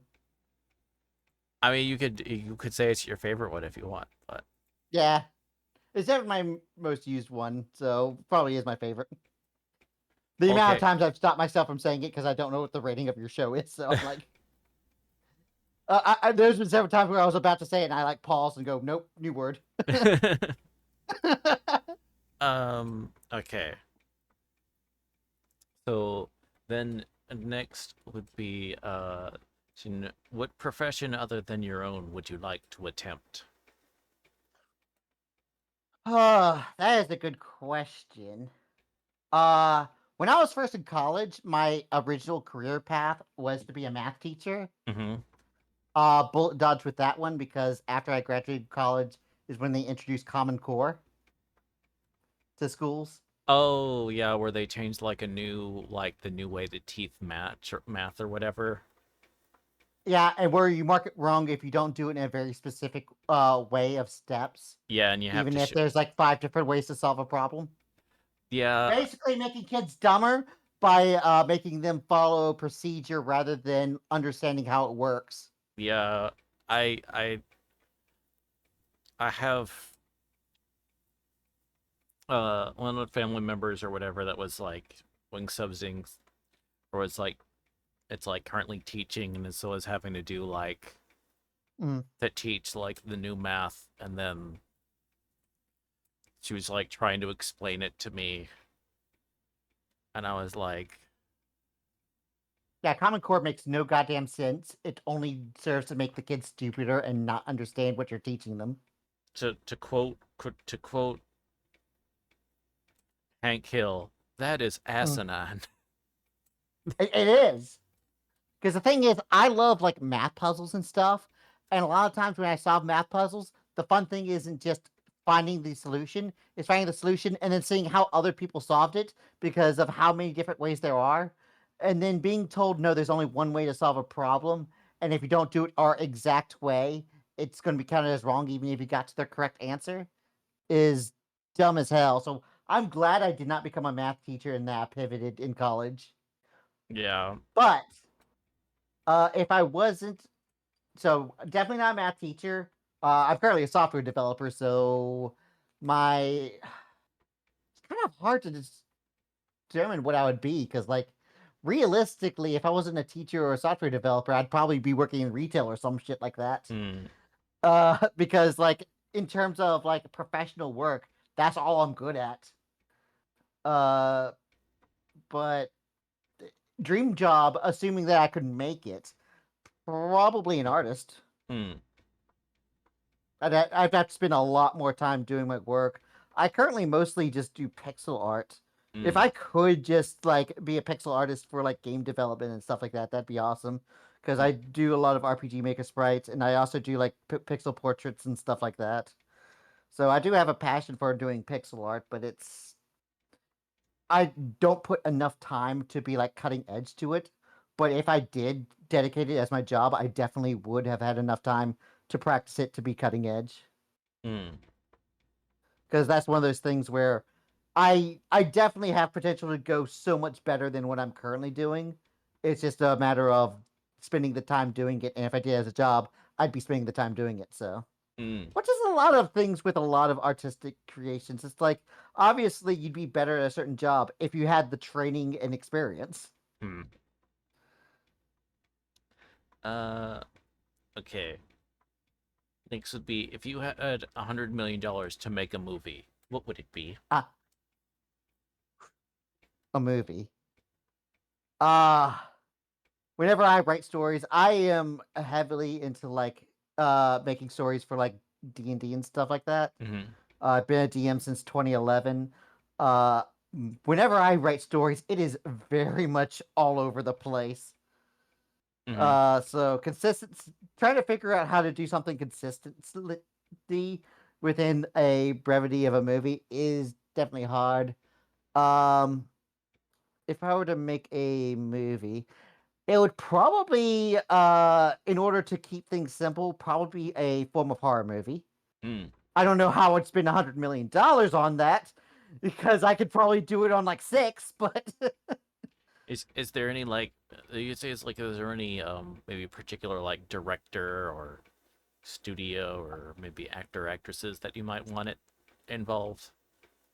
I'd probably figure out what kind of thing I want. I do have like an idea for a story that I thought about making as a game, but I don't have the time to do it.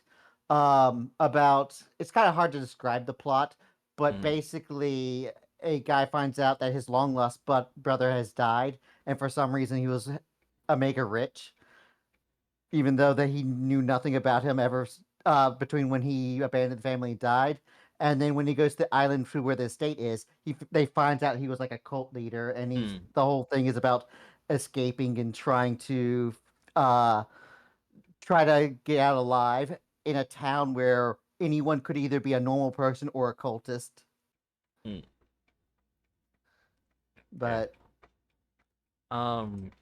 Okay. So. definitely like horror thriller with some maybe edges of supernatural, but more towards the suspense and thrill part. Mm, okay. And then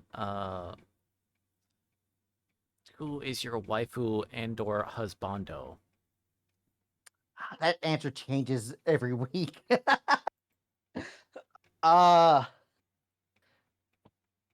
uh I think a good husbando that I've classically had is Lilia Van Rouge from Twisted Wonderland. He's Mm, like this kind of vampiric like entity, uh like vampiric twink student from the college. mm-hmm.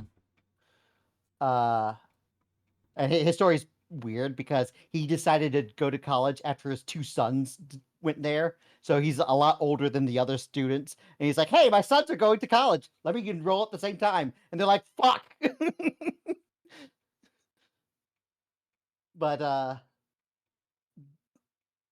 waifus. Uh every gotcha game I have, I pick exactly one person to be a waifu material. Like I like Yvonne from Infield.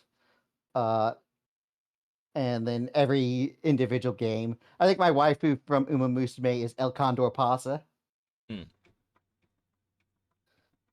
I usually like when asked about waifu, I say who's my waifu in this one pop property, rather than an as a whole thing. mm. So Okay. I'm not as clingy as a lot of people are with husbandos and waifus. Hmm. Okay, then moving on to more streaming questions. So, what inspired you to get into streaming? So in 2017, Hmm. I was running D&D online with my friends. Uh, it I was doing it a lot. Like I was at one point running 5 campaigns a week as a Hmm. weekly game, and one person like suggested, "Hey, maybe you should stream these games because they're really good." Hmm. Because it's like the early days, like there wasn't that many Let's Plays of there. I think like there was like Critical Role and a few other things, but it was not that common back in 2017. Hmm. And so I decided to do that. And on my free time, I was like, well, I'm also this new game called Hearthstone came out. I'll do some of that.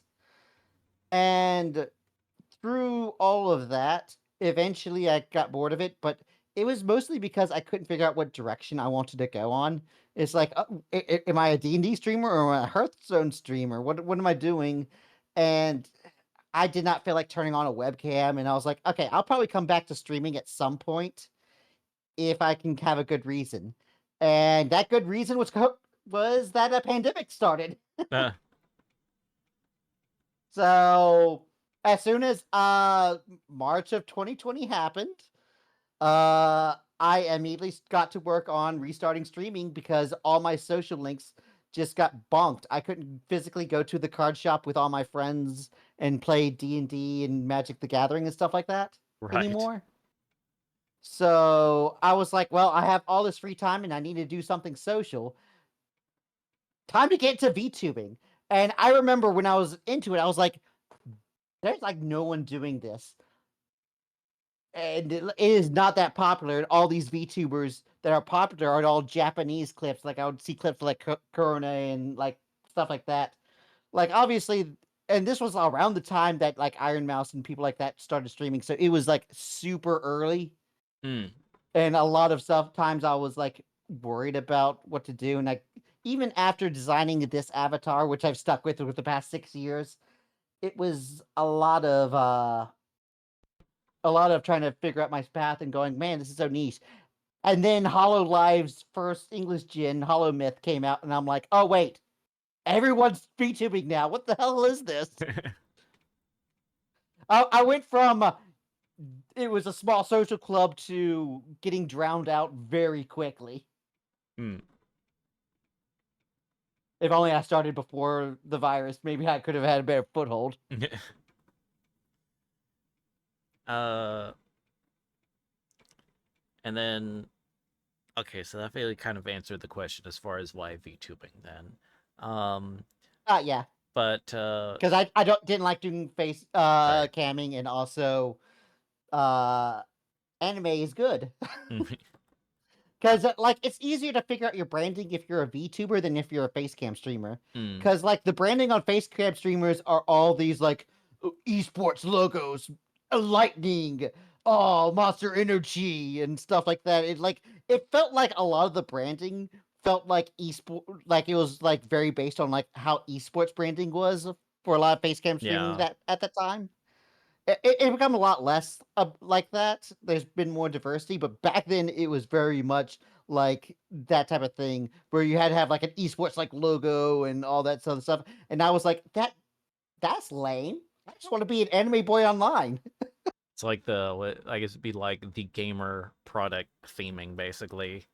It just kind of feels like It was the is. default for It felt very like obviously you have to have some commercialism in mind, whether you're VTubing or face camming, but it yeah. was like very samey and formulaic that I could not think of a non-formulaic way to do a face cam stream, so I went into VTubing because that, other than having an anime model in front of you, there wasn't as much of a formula, and a lot of that was because it wasn't that popular at the time. Like now, there's like a lot of like quote unquote conventions with how VTuber logos and overlays and stuff like that is, but when I started, it was like a wild west Mm. and not being like beholden by some sort of standard was pretty nice. Yeah.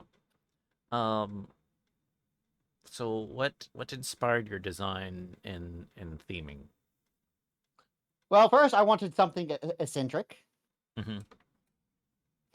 I went through a few iterations of trying to find like what would represent eccentricity. As far as I can tell, I'm the first mad scientist VTuber. I have not been able to find anyone with a full scientist VTuber that existed before me, and I've Mm-hmm. yet to find someone. So being technically the first scientist VTuber is nice, and because I did that, and I even after debuting and all that, I continued to look for it, and I would like see a scientist VTuber online. I was like, okay, when did they debut? Checks dates. Okay, that after me and stuff like that. Mm-hmm. So as far as I can tell, I am the first mad scientist type Mm. that has ever debuted. So that plus me being into software means I needed some sort of nerdy profession to Mm. associate with. And mad scientists are known as being completely eccentric. And with my eccentricity plus dyslexia and ADHD, it just felt like it matched my personality. Mm. And then okay. Mhm. What is your biggest inspiration for streaming? For how you stream? Oh, for how that is an interesting question because like a lot of like well, I don't watch as much streaming now because like if I have time to stream, a lot of times if I'm watching a stream it's because I'm in the middle of working and lurking, but a lot of the times like a lot of it is just seeing how fun a lot of VTubers go. Like Mm-hmm. my earliest inspiration, I think the VTuber that main pushed me into VTubing was Iron Mouse Mm-hmm. and Zentreya. Like seeing them have fun and just like Iron Mouse having fun and Zentreya giving that fuck it we ball energy kind of pushed it in there. It's like okay, so my style of streaming should be a whatever comes to mind, whatever I feel like doing. Mm-hmm. This is my crazy train. You're just here for the ride.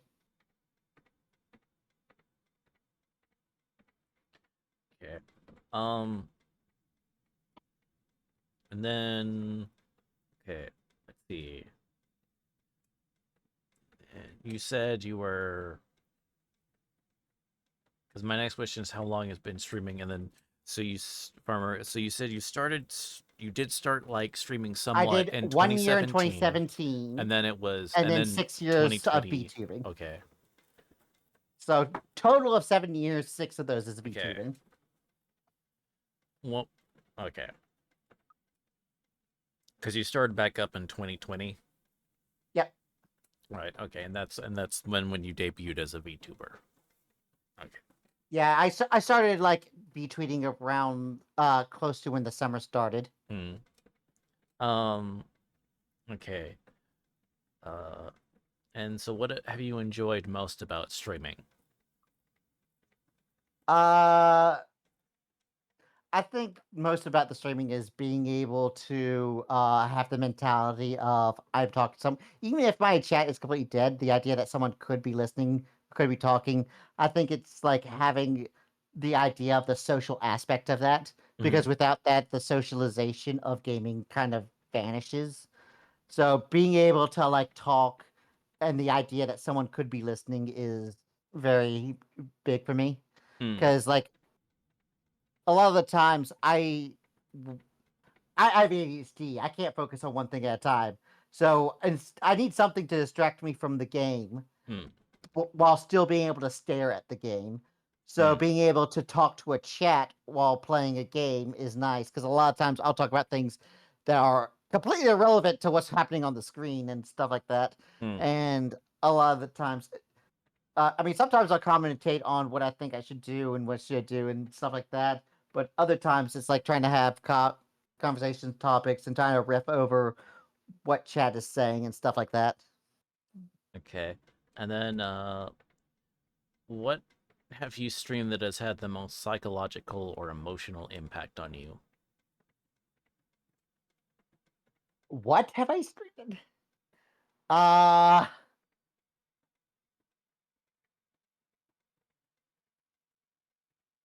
I mean, I think like the early days of streaming, I think what really got me into the mentality of how I will stream and stuff that has affected like everything I do was when I started streaming Surgeon Simulator and Bug Snacks, those two games. Hmm. Cause like for very different reasons. Like when I did Surgeon Simulator, the whole sandbox thing of me just fucking around uh during gameplay. Like I got so much good clips from that series of gamings, and it was like a lot of me going so unhinged that some people were wondering if I was okay during that game. But yeah, Okay. and Bugstacks was just like fucked up as a game, Hmm. not necessarily. Uh, did you play Bugsnax? Yeah, I played Bug Snacks. Yeah. So you know what I mean by saying that game was kind of fucked up as a game. Yeah. Um. It's one of those things where once you figure out the twist at the ending, it's kind of hard to think of the game the same. Yeah. It's Um. like, oh, it's a very cute game. Also, decapitation, body horror, and cannibalism. Uh. Okay. And so, what has been like most memorable moment streaming?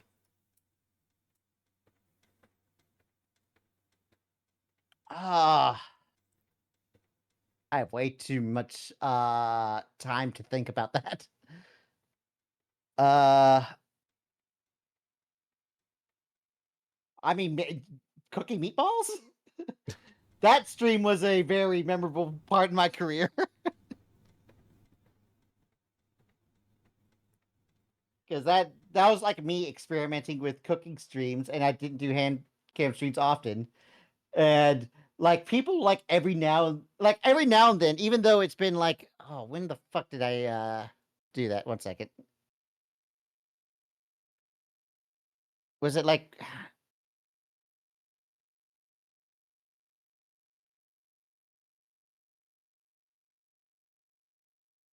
there's probably a date stamp from when I put it on your thing.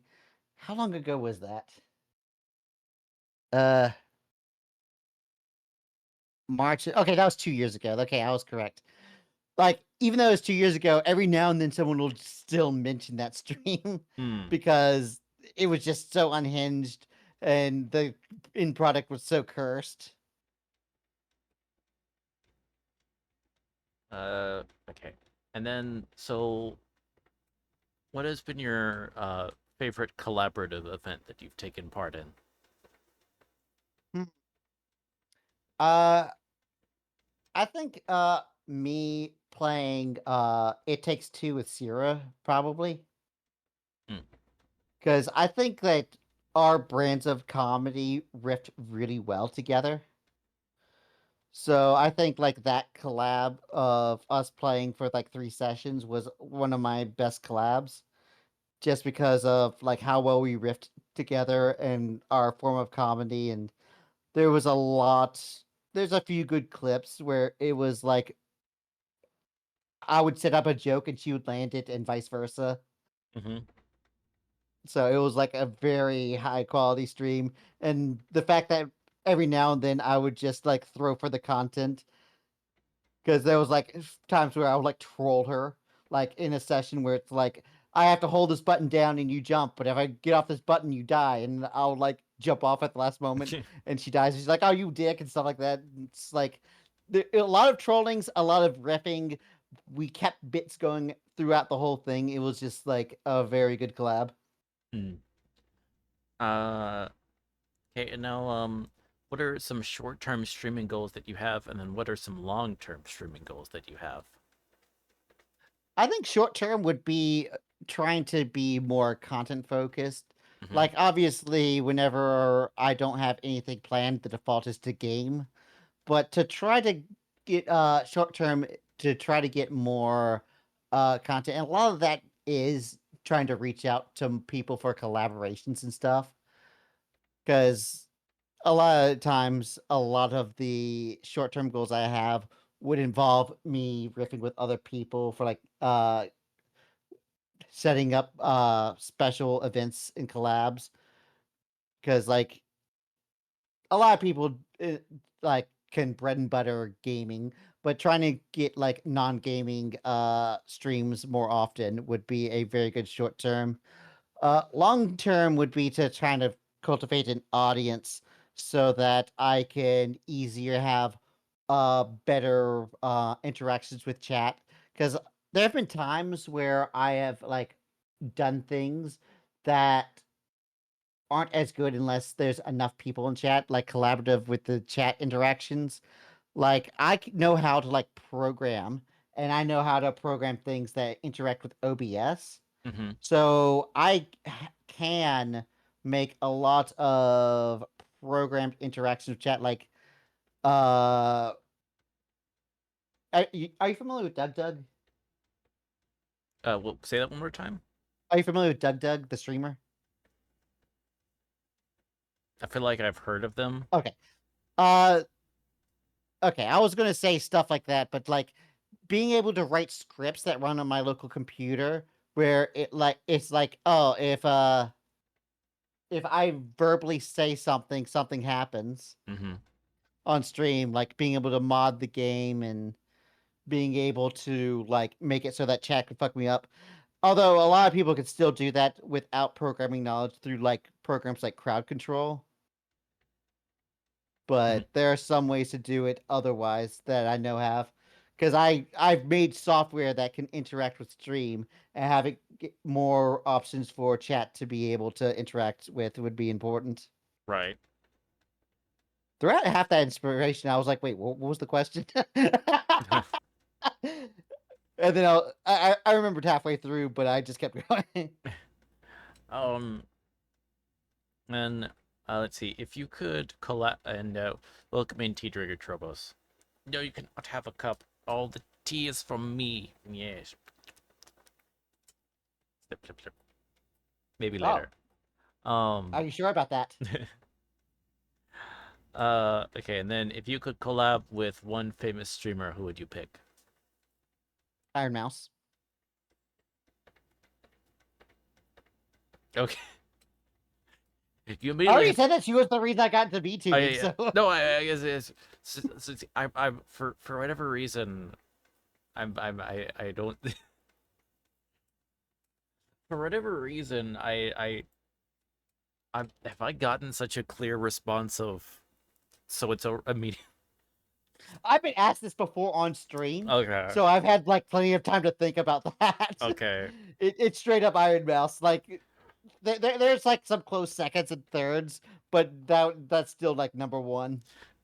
Yeah, I've just never had a person that was just immediately prepared to answer that question before. Yeah, So, Iron Mouse next. Done. Moving on.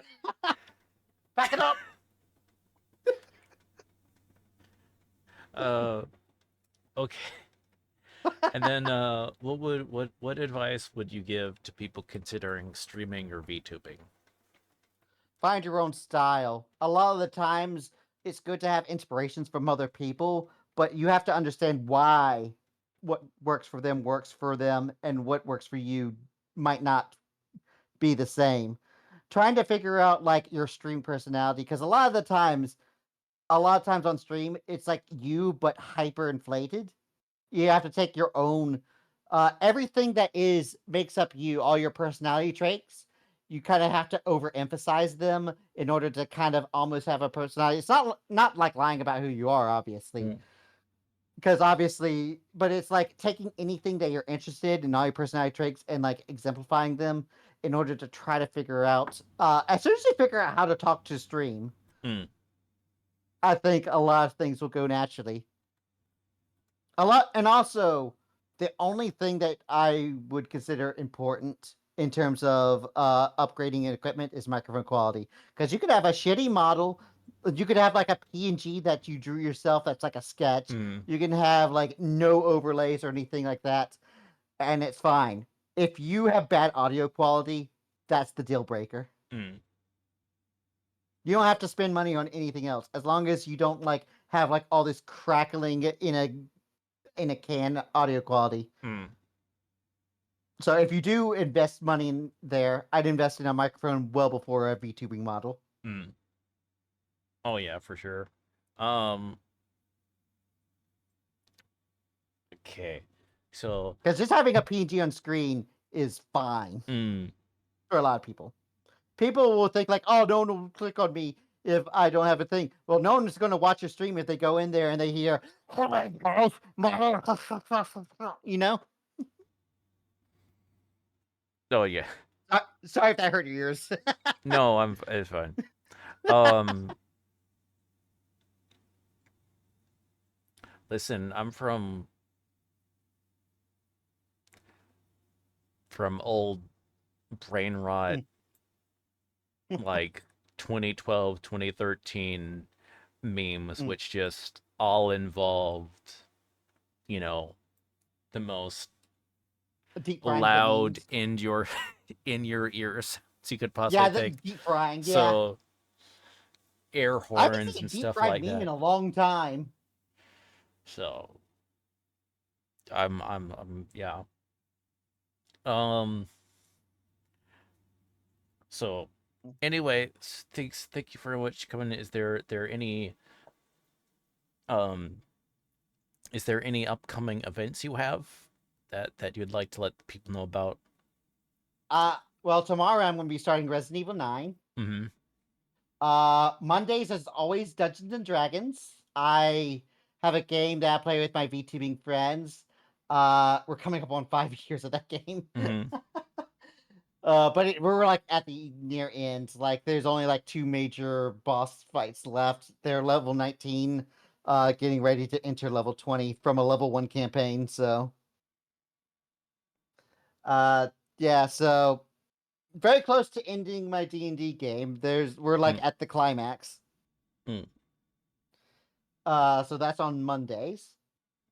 And after that, just any day that I'm streaming, come and vibe. Um, well, thanks again for coming in, Dr. Joseph Jorgen. Um, thank you everyone that did come in. And so this has been episode 32 of Spilling the Tea. And I hope to see y'all next episode. Bye bye. Bye.